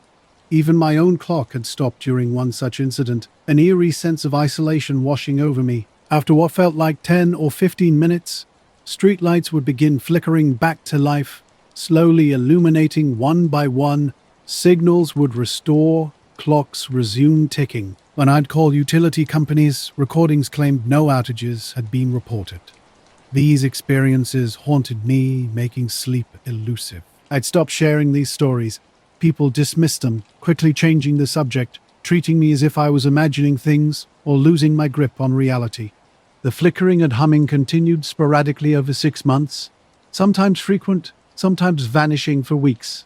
No one on the street noticed these occurrences. I'd even approached local police about potential unusual lights or sounds, but they treated me like I was wasting their time. Occasionally, while driving home at night, I'd glimpsed similar flickering streetlights on other blocks, always wondering about their mysterious origin. We were out in the canyon with the fire dying down when strange things began to happen. At first, silence crept in, and then muffled voices started. They weren't clear, just a jumble of distant sounds, like multiple conversations blending together. Maybe 5 or 6 seconds of indistinct noise before everything went quiet again. I whispered to Mark, "Did you hear that?" He nodded, his face pale. Trying to lighten the mood, I joked about aliens. Mark's nervous laugh told me he was more unsettled than he wanted to admit. After that, we didn't talk much. The darkness felt heavy, and I kept looking up, scanning the sky for something. From our edge, the sound seemed to be directly above us. I looked up, expecting to see campers or some source of the noise. Nothing. No flashlights. No movement, just stars and sky. The noise wasn't wind or animal sounds, and it didn't match any echo from below. It was right above our heads, clear and distinct. Later that night, I discovered my emergency weather radio was completely dead. The screen was black, no matter how many times I tried switching it on and off. Mark's phone had no signal, which wasn't unusual, but the radio always worked out here. Something felt off. Morning brought normality back. Sunlight warmed the canyon. Birds sang their usual songs. We packed up and started hiking out, but Mark kept looking over his shoulder like we were being watched. The return trip was unusually silent. I tried rationalizing it. Maybe canyon acoustics were playing tricks, or we were just tired. But those voices from the night before lingered, feeling distinctly out of place. To this day, I can't explain what we heard. Was it some atmospheric phenomenon, distant wildlife, hidden people, or something else entirely? It remains a mystery, the only unexplained sound I've ever encountered. The rest of the neighborhood looked normal, and no one else seemed to care. I still don't know what it was, what I heard, what I saw, but it was real enough to make me question everything about that quiet place. The silence and those strange, unexplained sounds no one else noticed were unsettling. This wasn't my first weird experience. Just weeks earlier, I'd been working a late-night pizza delivery shift outside Portland. It was early October, with that damp chill that seems to penetrate everything. The suburban streets were empty, lined with maple trees dropping leaves. My radio played softly as I drove, tires occasionally crunching fallen foliage. The neighborhood was quiet. Not late at night. I was driving my usual delivery route, the neighborhood quiet with houses set back on large lots and porch lights extinguished. About halfway down the block, something caught my attention. A small dark shape hung near the road's edge, maybe 20 feet ahead and about 6 or 7 feet above the ground. Initially I thought it might be a drone, perhaps a kid playing around after dark. I slowed the car and watched. The object remained completely motionless, unlike any drone I'd encountered before. No blinking lights, no movement. I rolled down the window and cut the radio, wanting to hear if it made any sound. Silence. Total, absolute silence. For about 20 seconds, it just hung there. Then it started rotating slowly, with an eerily smooth and precise movement, not like a drone bobbing in the wind, but something deliberate, almost as if it was scanning the area. I was still trying to convince myself it was some new drone model, but something felt off. Without warning, it shot straight up vertically, like someone had pressed a supernatural fast-forward button. No sound, no buzzing, just a clean, impossible ascent that defied everything I knew about flying objects. In an instant, it vanished into a thin layer of wispy clouds, one moment present, the next completely gone. Strange occurrences began to follow. Headlights would appear behind me, but when I looked back, the road was empty. At home, I told my roommate Dan, who just laughed it off. That night, a faint humming came through the apartment walls. Each time I investigated, nothing was out of place. Doors and windows were locked tight. Over the next few days, small oddities emerged. A kitchen drawer slightly open when I was certain I'd closed it. A book mysteriously repositioned on the shelf. Nothing suggested a break-in, but enough to make me constantly glance over my shoulder, wondering what was really going on. Weeks later, while flying a small single-engine Cessna late one night in July, I was cruising westbound over Oregon's outskirts at about 1,500 feet. The sky was clear, the air smooth, and the day's heat still lingered in the cabin. Just another routine night cross-country flight to keep my license current. Around 11:15 p.m., something caught my eye out the left window. At first, I thought it was another plane, but something felt off. I was flying along when something caught my eye, a shape that didn't belong. Dark and completely black against the night sky. It had no navigation lights, no strobes, no sound. The kind of silence that stands out when everything else sounds normal. I shifted my gaze to get a better look. The object was about 300 yards away, flying right alongside me and matching my speed perfectly. But what really struck me was how it moved. This wasn't like any aircraft I'd seen before. It tilted sharply, banking into turns no regular plane could manage. Its movement was smooth and steady, almost as if it was slipping through the air on its own terms. I glanced down at my instruments, triple-checking everything. Airspeed, altitude, all normal. No erratic readings, no turbulence. When I looked back, the shape was still there, still moving with me. I tried to radio it in Cessna N453P to unknown traffic. Identify yourself.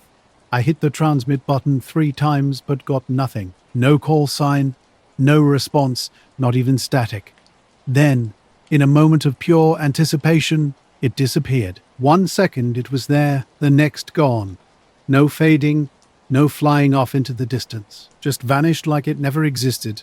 The cockpit felt different, the quiet seemed heavier, the air thicker. Weeks later, back home in Riverside, I was sorting through drone footage from our field survey in the Mojave. We'd been cataloguing desert tortoise habitats around the Amboy crater.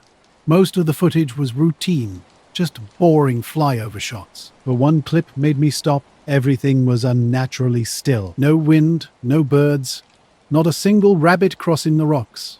Recorded around 6:40 a.m., just as the sun was starting to stretch shadows thin, or skipping through 5-second jumps, something caught my eye.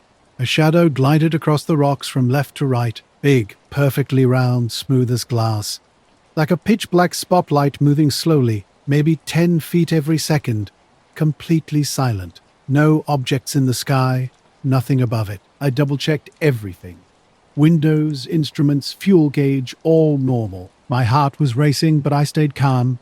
I radioed Portland Approach to report the sighting. They confirmed no other traffic on radar, no unidentified objects. When I gave them my position again and asked about anything unusual, they said I must have imagined it. But I know what I saw that night. Definitely not a drone. Whatever it wasn't there for fun. No, I first noticed something odd about the landscape. The sun's angle and the shadow didn't align correctly. This wasn't a typical drone image. I knew our shadows. Theirs was distinctly different. My GPS timestamp verified I was alone during a solo flight with no team members nearby. Initially, I thought it might be a lens issue. I'm familiar with digital glitches and lens flares, but this was something entirely different. The incident reminded me of stories from my local flying club. Pilots had shared similar experiences. One described a dark shape moving in impossible ways. Another mentioned unexplained radio static during night flights. During my own flights, I'd occasionally catch glimpses of something moving at impossible angles, always silent, always just at the edge of the lights. I reported the incident to the FAA after my initial sighting. They dismissed it with standard explanations about atmospheric conditions and optical illusions. But I couldn't shake the feeling that something was watching. The drone footage was haunting a shadow passed behind a boulder, partially disappearing and then reappearing on the other side. It seemed to have depth, interacting with the terrain in a way that defied logic. To rule out technical issues, I retrieved the drone, checking for scratches or lens problems. Nothing appeared out of order. I ran the footage through another program, but the anomaly persisted. The next day, I called Heather, who managed the flight logs, careful to hide my growing unease. I casually asked about aircraft in the area that morning. She confirmed the airspace was completely clear. No scheduled passes, no random traffic. We were totally isolated, surrounded only by tortoises and sand. That night, I watched the entire clip meticulously. A faint crackling noise caught my attention, like distant radio static, barely audible through the drone's mediocre microphone. The sound lasted just a second or two, cutting out precisely when the shadow vanished. 2 days later, I drove back alone. The GPS indicated the drone's position over a dry wash about 3 miles east of the crater. By mid-morning, I had hiked to the exact spot from the footage. The boulder remained, the wash unchanged. I walked the ground where the shadow had moved, finding no burn marks, impressions, or tracks. The silence was unnatural. Desert quiet is one thing, but this felt different. No wind, no insects, no distant plane hum. I felt watched. The story began with a drone video that I couldn't explain. I replayed the footage dozens of times, even showing my brother, who had experience with survey drones. He barely glanced at it, muttering that it wasn't from my drone, and handed it back without further comment. Weeks later, while organizing clips from a Barstow trip, I spotted something unsettling. During an early morning flight, the drone camera suddenly stuttered. Not a technical glitch, but a brief dip. A round shadow swept in from the top left, about 5 feet across, just visible at the corner. It vanished before the drone completed its pass. Checking the logs revealed no scheduled air traffic or other drones. This flight was over 60 miles from the first, with a different team in a week. Driven by curiosity, I began reviewing older footage from months prior. 2 additional clips caught my attention, one from Arizona, another near Ridgecrest, both featuring strange audio static and sudden camera movements. No visible shadows appeared, but the pattern was eerily similar. Silent mornings, brief audio crackles, and tiny gimbal shifts. I kept these observations to myself. In my line of work, reporting mysterious desert shadows would damage my professional credibility. This was how I paid rent, after all. Then last week, everything changed. We were testing a thermal rig near Goffs on a scorching late afternoon.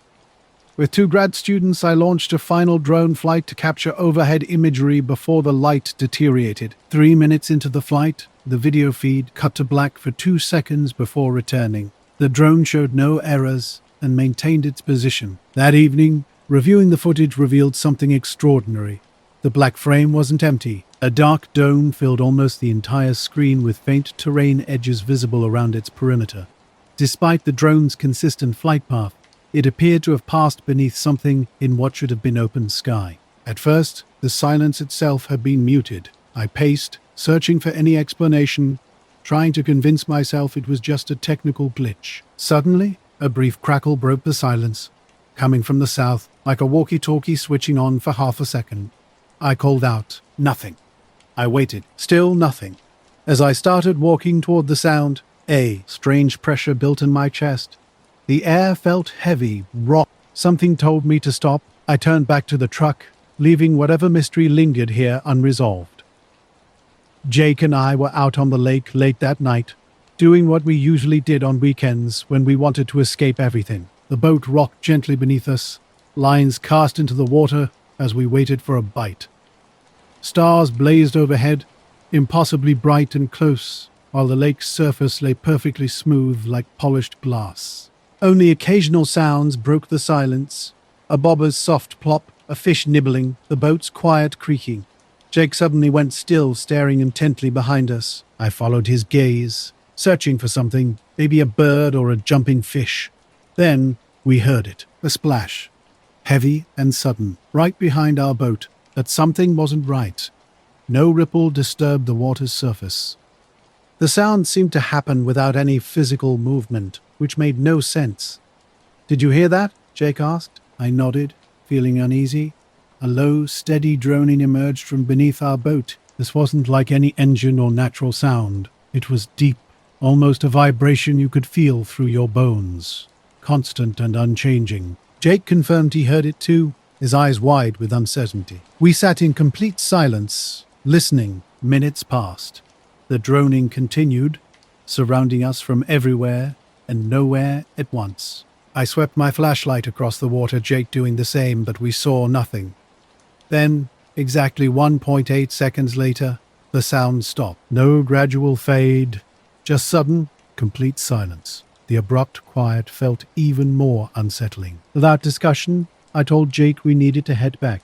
Something felt fundamentally wrong. As Jake started the motor, the water remained unnaturally still. No ripples, no movement. Just darkness and an unexplained sense that something was watching us. Since that night, Strange shadows have been appearing more frequently, always in the middle of nowhere, always when it's quiet, always watching from above. I told the team it was an equipment malfunction, but the truth is, I still don't understand what we experienced. Midway back to shore, the boat's GPS screen flickered and went blank, adding another layer of weirdness to an already strange situation. Jake had broken the silence earlier, asking if I felt anything strange, like we were being watched. It wasn't exactly fear, more like something was just beneath the surface. Something that didn't want to be noticed, but also didn't want to be ignored. The lake seemed frozen, holding its breath. Normally, even the slightest boat movement would create some disturbance, but here, nothing stirred. Stepping onto the dock felt like a relief.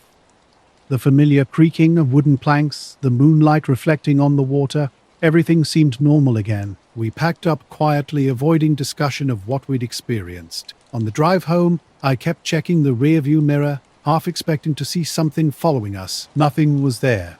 That night, sleep eluded me. The low drone and mysterious splash kept replaying in my mind, as if the lake was still waiting just outside.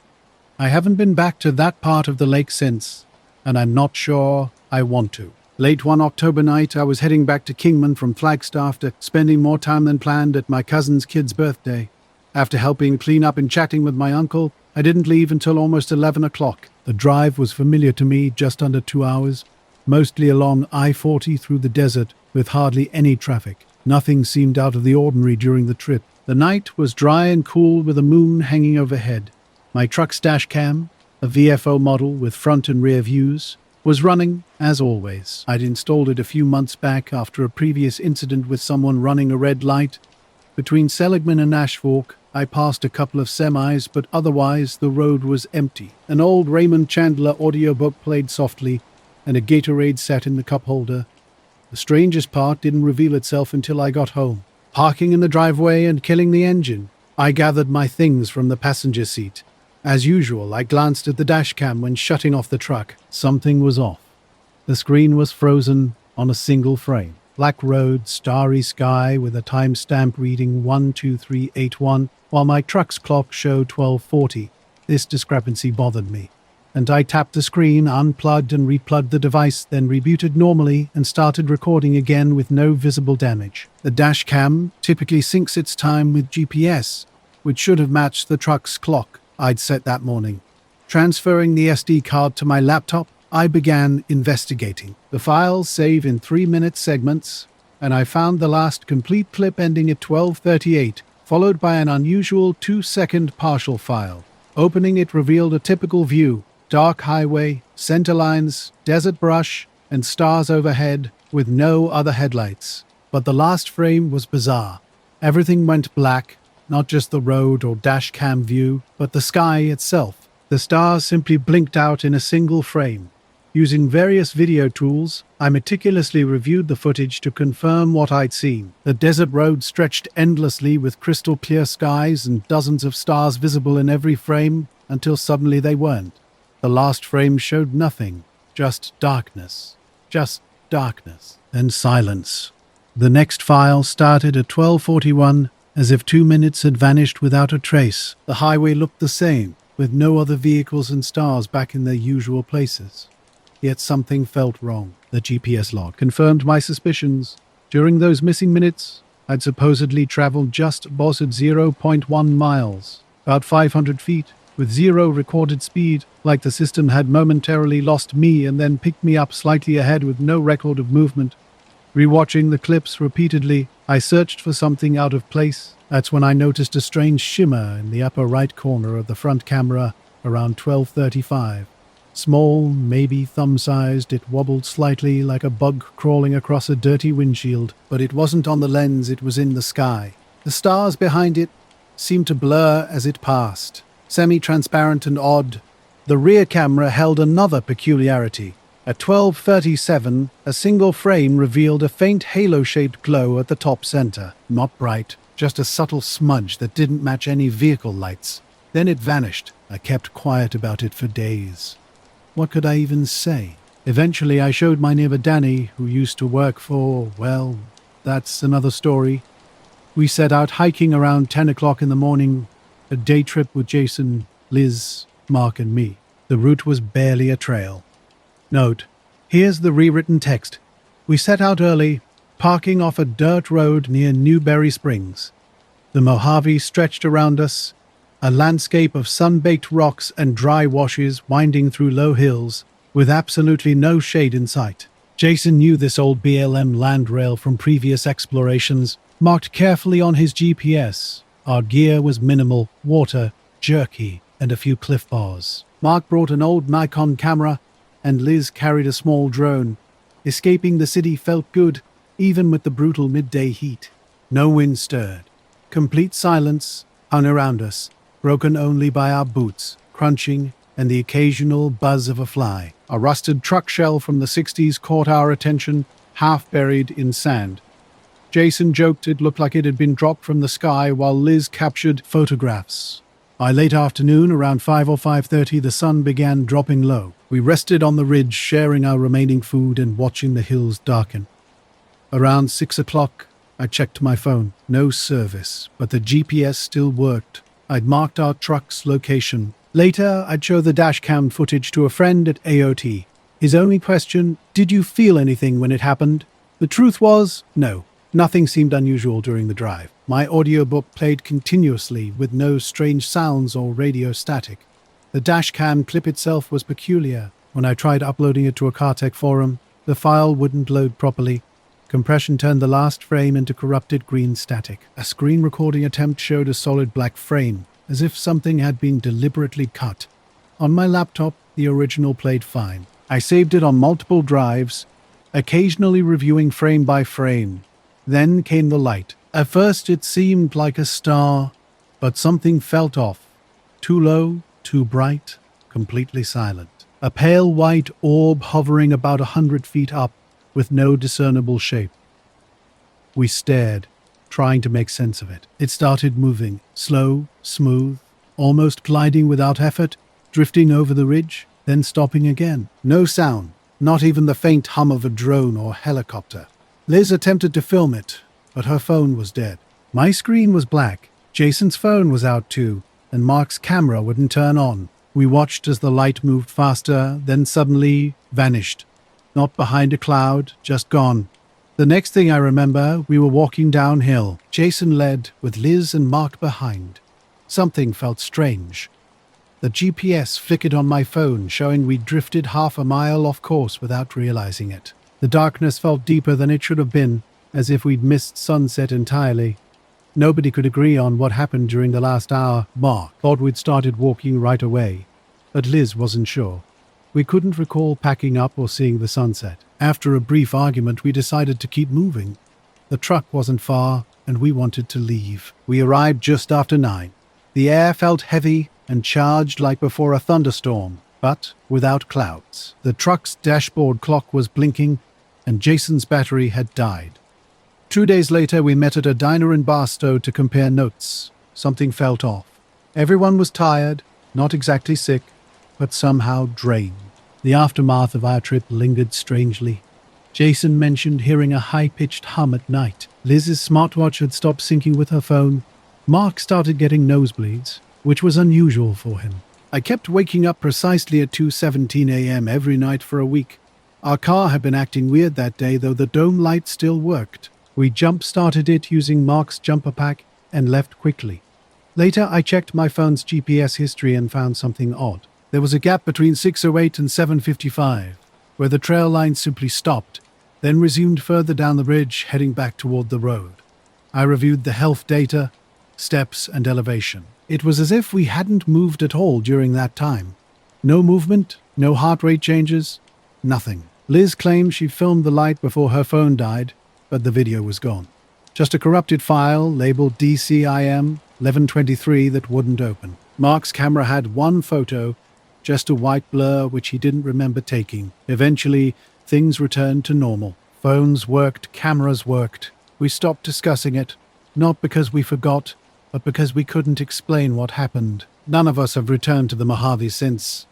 I was driving west on Highway 95, about 30 miles south of Tonopah, just past midnight. I'd left early after a late dinner with my cousin, planning to stop in Bay for the night.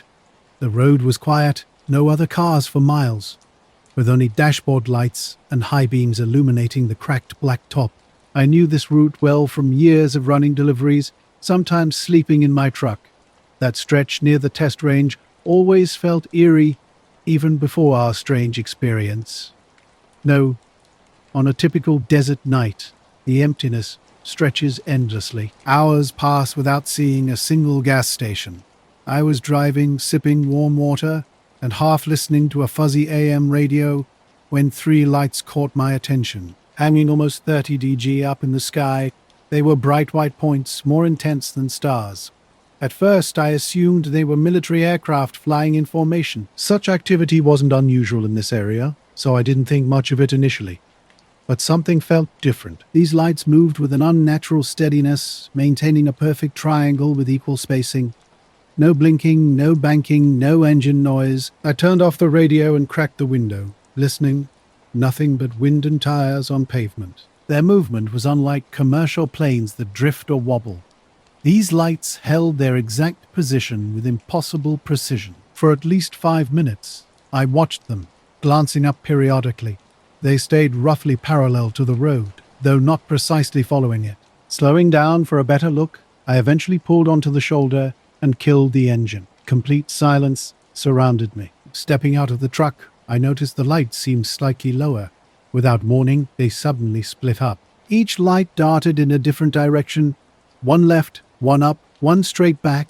The movement was so rapid I could barely track it. No curves, just instant displacement. Then they vanished. Standing there, I tried to make sense of what I'd seen. Maybe they were aircraft or drones, but I'd never witnessed anything move like that, especially without a sound. When I turned back toward the truck, they had returned. Same three lights, same triangle formation, exactly where they'd been before. Their reappearance unsettled me more than their initial scattering. I hadn't seen them return. They were just suddenly back, as if they'd never left. I got in the truck and drove, not speeding but wanting to create distance. I kept checking mirrors and glancing up, watching the lights track me. They remained stationary, never closing in, never fading. Then they blinked off. Not a gradual movement, just an instant shutdown, like someone flipped a switch. 10 minutes later, my dash clock reset. It flickered out and came back, showing 4:11 a.m., which didn't match my watch or phone. The odometer had reset too, as if I just started driving. I'm Aaron Clay, 62 years old now. My life has been mostly spent up near Anderson, Alaska, working radar maintenance for the Air Force at Clear Station. I was stationed there on and off from 1995 to 2017, with my last 3 years as civilian support. I've always been careful around this remote station, not because I'm scared of something jumping out of the woods, but because something doesn't feel right anymore. The incident happened in October 2017 during my last 2 weeks before retirement. My wife and I planned to move closer to Fairbanks and spend more time with our grandkids. I was wrapping up final tasks, equipment checks, closing service logs.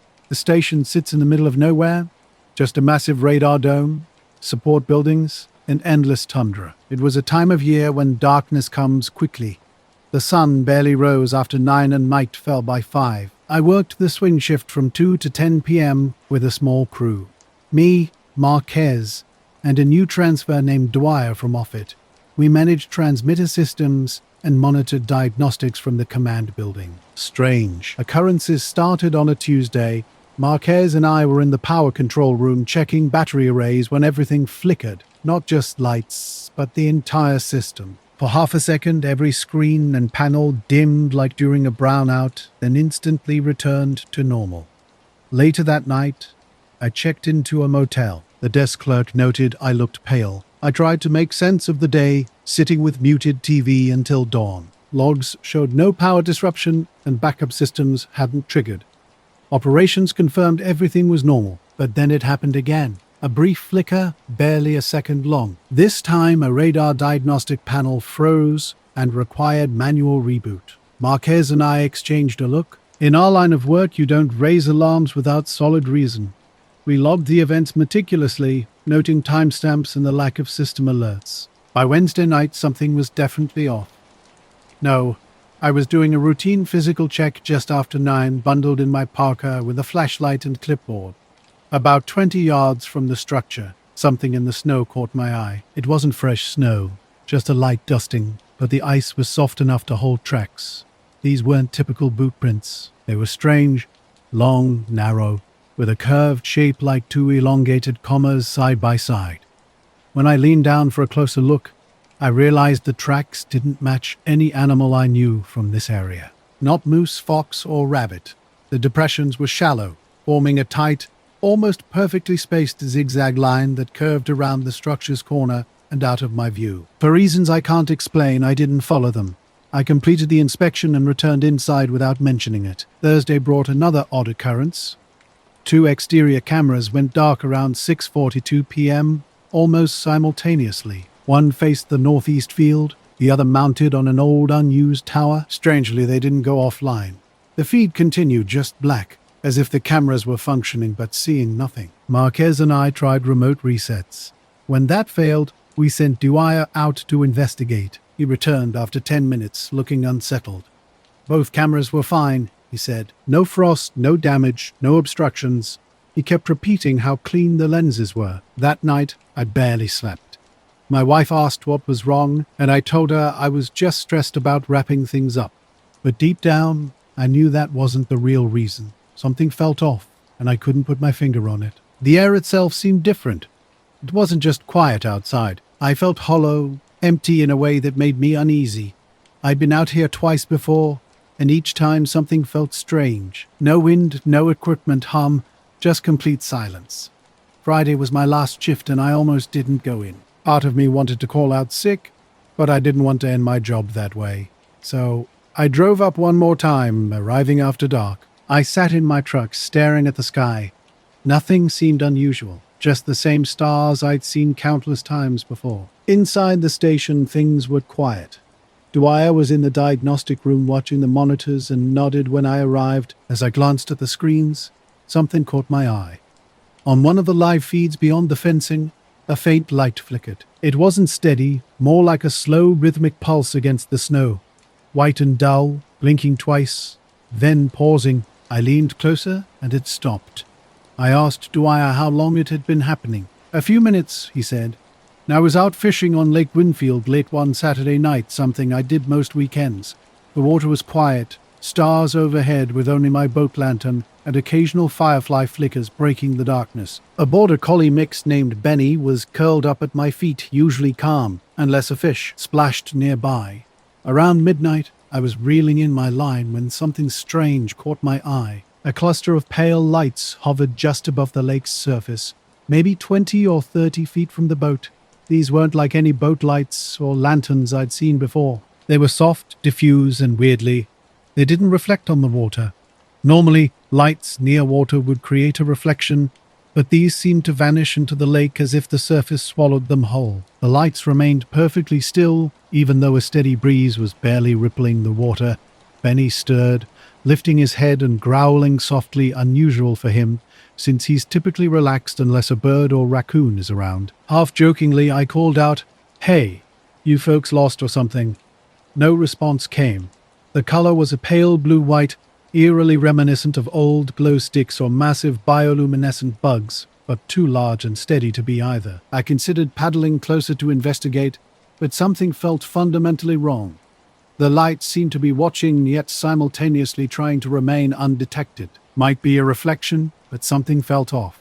We watched for another 10 minutes, but nothing else appeared. I checked the systems myself. Everything looked normal. No alerts, no surges, clean logs, but I couldn't shake the feeling of being watched. Not from the monitors, but from outside. I kept glancing at the windows, half expecting to see someone standing there. Marquez never showed up that night. He texted just before 6:30 saying he wasn't feeling well. I didn't blame him. I left an hour early, packed my gear, signed out, and drove home. The next morning, I called my supervisor and told him I wouldn't be coming back for my final day. I officially retired the following week. I've never spoken to Marquez or Dwyer since. I heard Dwyer didn't stay long. Someone told me he transferred out by spring. And that strange light, I never found out what it was. Now, I live in a quiet place near North Pole, close to my grandkids. I keep things simple. At night, I never go out unless absolutely necessary. And when I do, I always look up first. It's just a habit now. I won't return to the lake, not even during the day. Some things are better left unknown. The night on the lake began strangely. Pale lights hovered just above the water's surface, completely motionless. I tried to rationalize what I was seeing, maybe some unusual fishing equipment or floating flares, but no buoys create lights this steady, and flares would drift with the wind. For about 15 minutes, these lights hung perfectly still. Then they started fading slowly, like someone turning down a dimmer switch. One moment they were there, pale and strange, and the next, complete darkness. My dog Benny was tense the entire time, staring hard at the lights before suddenly relaxing and lying down. I felt cold despite the mild air, and kept glancing back as we returned to the dock, half expecting the lights to reappear. Nothing did. The night returned to normal, with water lapping and frogs calling. The lake itself was unnatural. Normally, even on a completely still night, you'd see tiny movement around anything floating close to the surface. But here, the water seemed held in place, almost like an invisible bubble. The next day, I asked local fishermen about what I'd seen. No one reported anything unusual. I checked my phone's battery history, hoping for an explanation, but everything looked normal. I should have had plenty of charge left, yet my phone was completely dead. Strange, since I hadn't used it much that day. Since that night, I've avoided that spot on the lake. Benny and I still fish during the day, but something about that experience doesn't sit right. It was quiet, like a secret just out. Of understanding. Not a boat, not fishing lights, but something else entirely. Sometimes I wonder if I imagined it. But Benny's weariness tells me something real happened that night. The cameras never came back online after that night. They were eventually replaced, but no one ever discovered what caused their failure. And me? I'm content not knowing what might still be out here. At the end of the cul-de-sac, something felt different. My dog Baxter was more alert than usual, his behavior strange and tense. 3 bright lights suddenly appeared in the sky, hanging motionless and forming a perfect triangle. Unlike typical lights, these had a soft, internal glow that seemed almost alive. They were unnaturally still. Baxter went completely rigid beside me, his ears pressed flat against his head, trembling not from cold but from something else. He was scared, but didn't try to run. The air grew heavy with unexplained tension. I scanned the street, expecting to see someone or something that might explain the lights. But the neighborhood remained empty. No cars, no people, just a faint rustle of leaves in a barely perceptible breeze. Baxter's eyes stayed fixed on the sky, wide and unblinking. I tried to rationalize what I was seeing. Maybe it was a reflection, a new type of drone, or a radio tower. But squinting into the blackness revealed nothing behind the lights. They simply existed, suspended in the pre-dawn darkness. After what felt like an eternity, the lights began to fade, slowly dissolving into the night. Everything returned to normal, except for Baxter, who seemed fundamentally changed. He'd never been like this before, especially not near the water's edge after dark. The street felt different after the lights vanished. The quiet wasn't peaceful anymore, but tense, like the world was holding its breath. Slowly the lights had dimmed, as if someone was turning down a dimmer switch.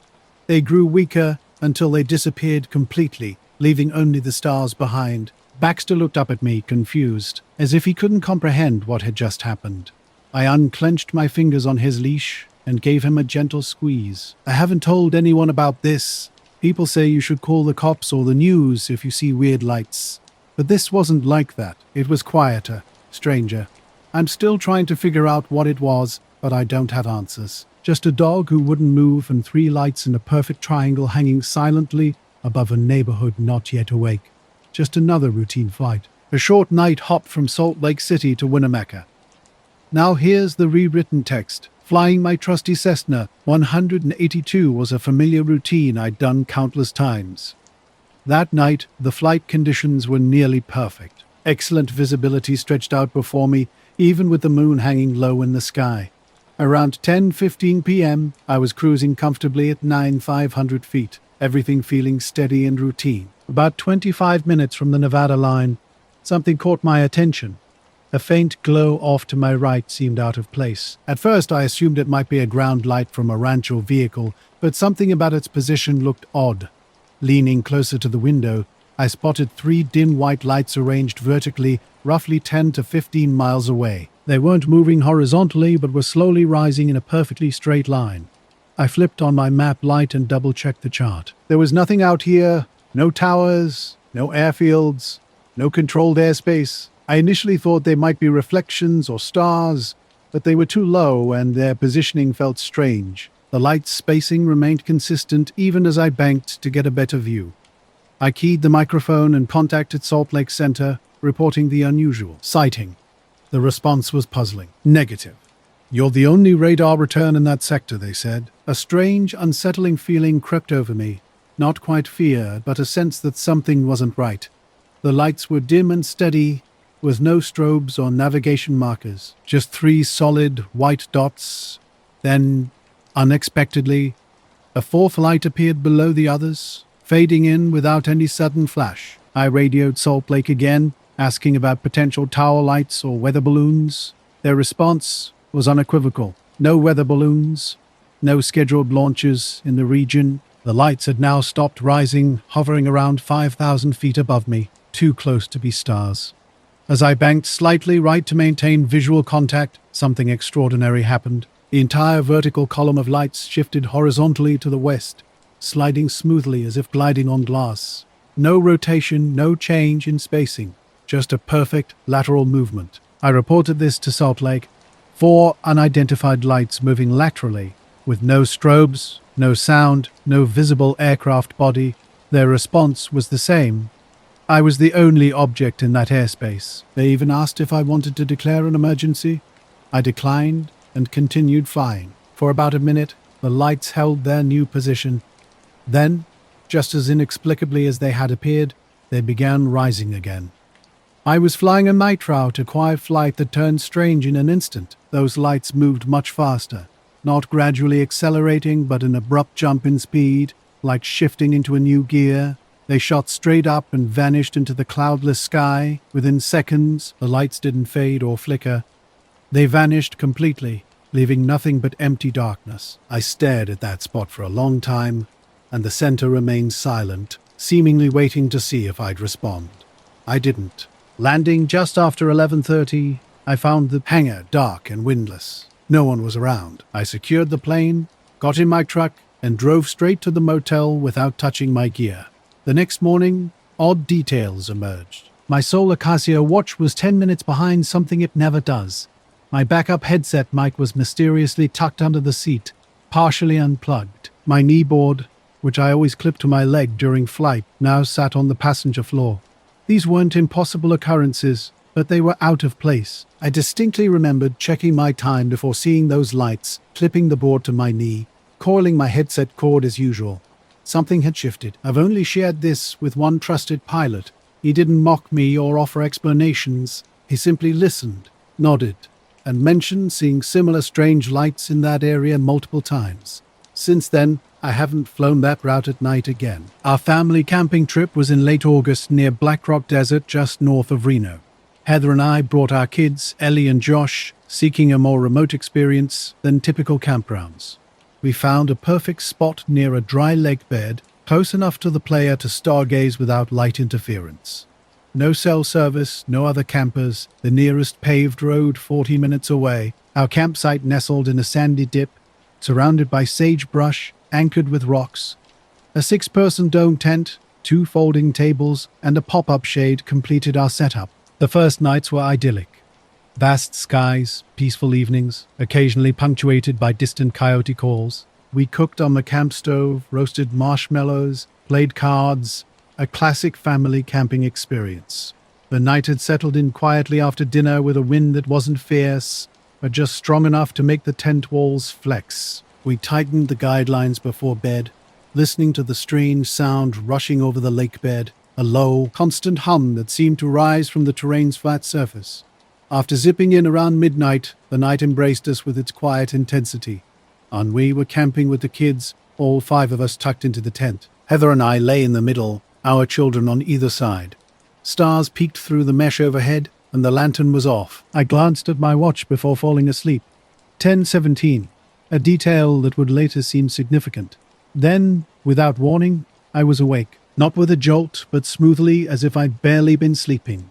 No grogginess, no stiffness, just instantly alert. Heather and the kids were still sound asleep, and everything inside the tent looked exactly as we'd left it, yet something felt wrong. When I sat up and looked around, I noticed the tent's main zipper was fully closed, not just zipped shut, but with the pull tab tucked outside, requiring me to reach through the mesh sleeve to fish out the zipper handle.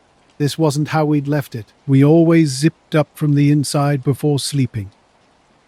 My watch, placed next to my sleeping bag, read 2:46 a.m. Something didn't feel right. I had a strange sense it was earlier, maybe around 12:30 or 1.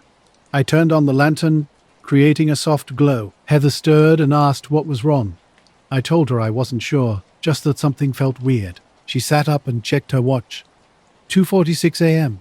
Exactly. Not 2:44, not 2:48 exactly. We both leaned over to check Ellie's and Josh's watches on the gear bag between them. Each watch showed the same time, despite being purchased separately. The precision was unsettling. I unzipped the flap and stepped outside. The moonlight was low and orange, casting an odd flat glow across the campsite. Something was wrong with the shadows.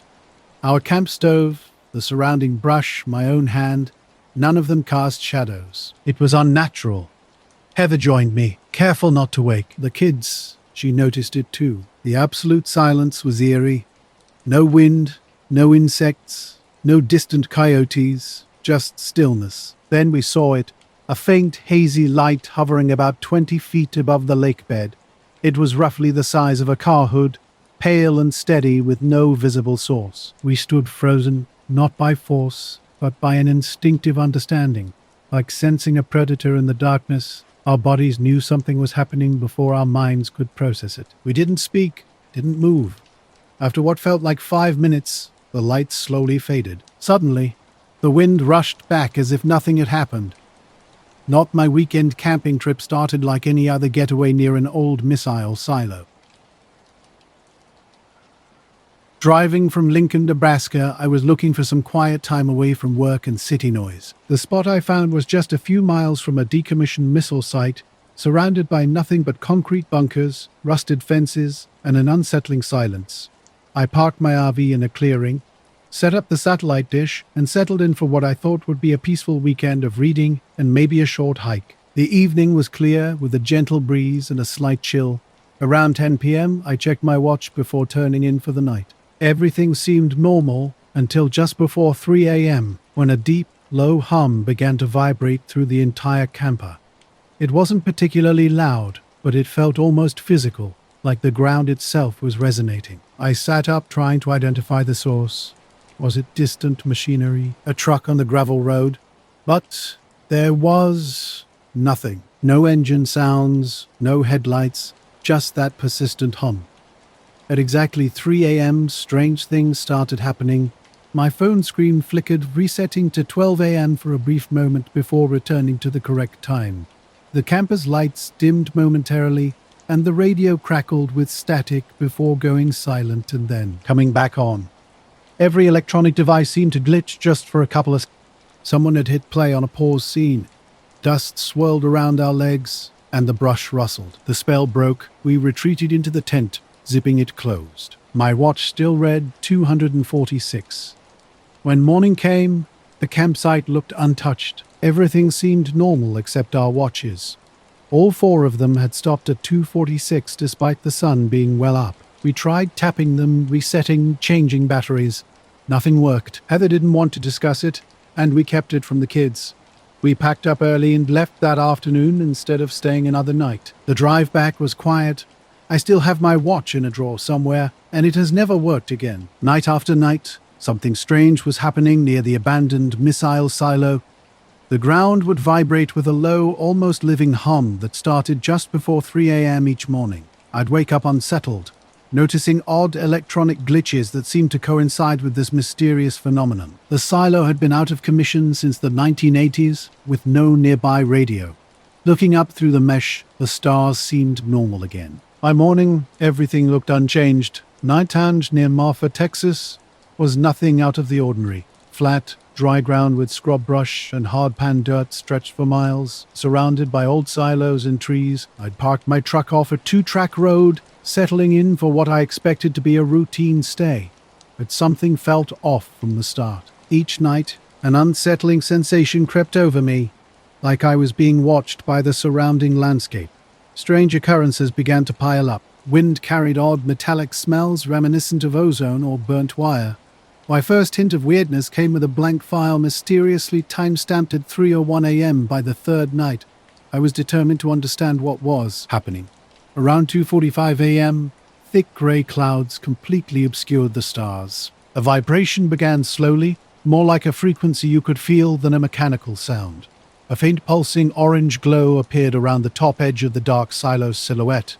Strange, given that the moon was blocked. Precisely at 3 a.m., the hum reached its peak and then abruptly stopped. My electronics went haywire. The phone shut off and rebooted. The radio crackled into... Even the small LED lights on my RV's control panel flickered. For a moment, everything was dead quiet. When I asked around town, no one else reported hearing the hum or experiencing similar electronic issues. By the fourth night, curiosity overcame my unease. I decided to record audio on my phone, determined to stay awake past 3 a.m. When the familiar hum peaked precisely at 3, I heard something unexpected, a faint mechanical clicking beneath the vibration. Steady and rhythmic, it didn't resemble any natural sound. A quick glance out the window caught a fleeting shadow near the silo's edge. It vanished when I blinked. Though tempted to leave, I remained intrigued. What could explain these phenomena? My research into military sites and electromagnetic fields offered no satisfactory answers. The aftermath was equally bizarre. My phone's battery had dropped nearly 20% overnight. The radio developed a persistent, weak buzz, and my laptop contained mysterious blank text documents time-stamped at 3:01 a.m., documents I hadn't created and couldn't explain. Night after night, the pattern repeated, leaving me more confused and unsettled than before. Something was happening at my campsite, but I was no closer to understanding what. Night, I was out in the desert, half a mile from anything or anyone. Exactly how I wanted it. Solo camping was my thing, and I'd done this plenty of times before. My small tent with its mesh roof let me watch the stars, and I always packed water, some food, and a satellite phone for emergencies. This particular night was typical, dry, and windy. The wind died down after sunset, and I spent time stargazing. The Milky Way was crystal clear, with a few meteors streaking across the sky. I remember how incredibly quiet everything was. No insects, no coyotes, just absolute silence. I fell asleep around 11 o'clock without my watch and with my phone off to save battery.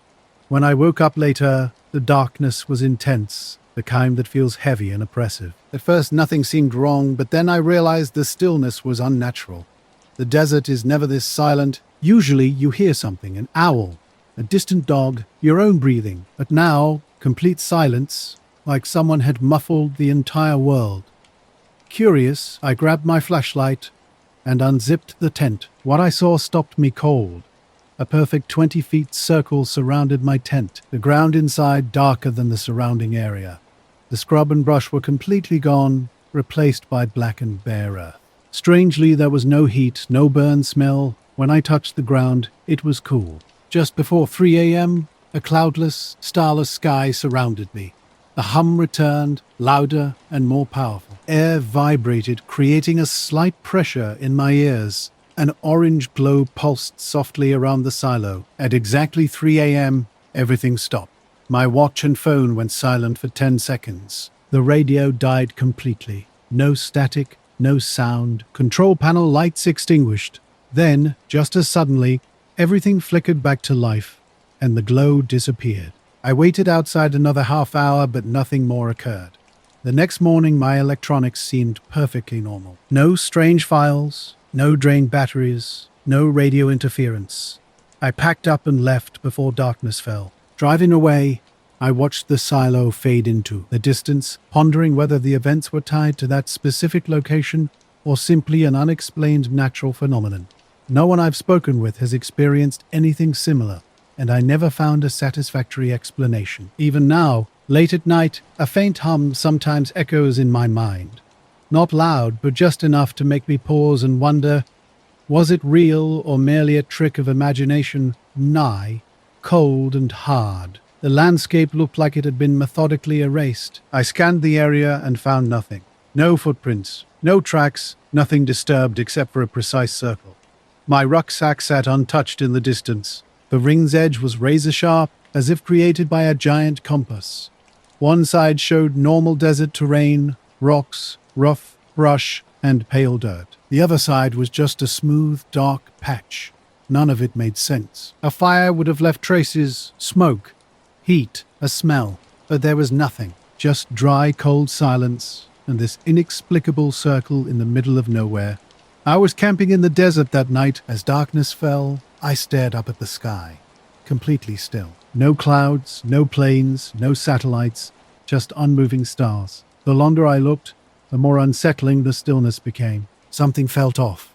Unnatural. I retreated to my tent, zipping it up. Sleep was impossible. With a flashlight in hand, I lay awake, listening to the profound silence and watching the mesh ceiling. Near dawn, a faint humming caught my attention, low and deep, like a distant generator. I sat up, holding my breath. The sound grew slightly louder, then gradually faded, not passing by, but seemingly diminishing until it disappeared completely. At sunrise, I emerged to investigate. The circular burn mark remained, looking almost artificial, its edges too precise, as if stamped onto the ground. Without hesitation, I packed up quickly, skipping breakfast and coffee. I hiked back to my truck, constantly glancing over my shoulder, though I couldn't explain why. At my truck, I checked the tires and sat for a moment, scanning the barren landscape. No vehicles, no trails, just the familiar desert terrain of scrub and rocks. I drove directly to Alpine and checked into a cheap motel, spending 2 nights trying to rationalize what I'd experienced. Later that week, I examined my camping gear. Everything appeared normal. No damage, no scorch marks, but my compass was slightly off. When I compared it to my phone and a second compass, those two matched perfectly. The camping compass kept drifting, refusing to settle. I considered reporting the incident, but quickly dismissed the idea. Who would even listen? 3 weeks later, I returned to the exact location in broad daylight. The circle was gone. The ground was dry and cracked, typical of the desert, with a few green shoots emerging. No trace remained of that strange night.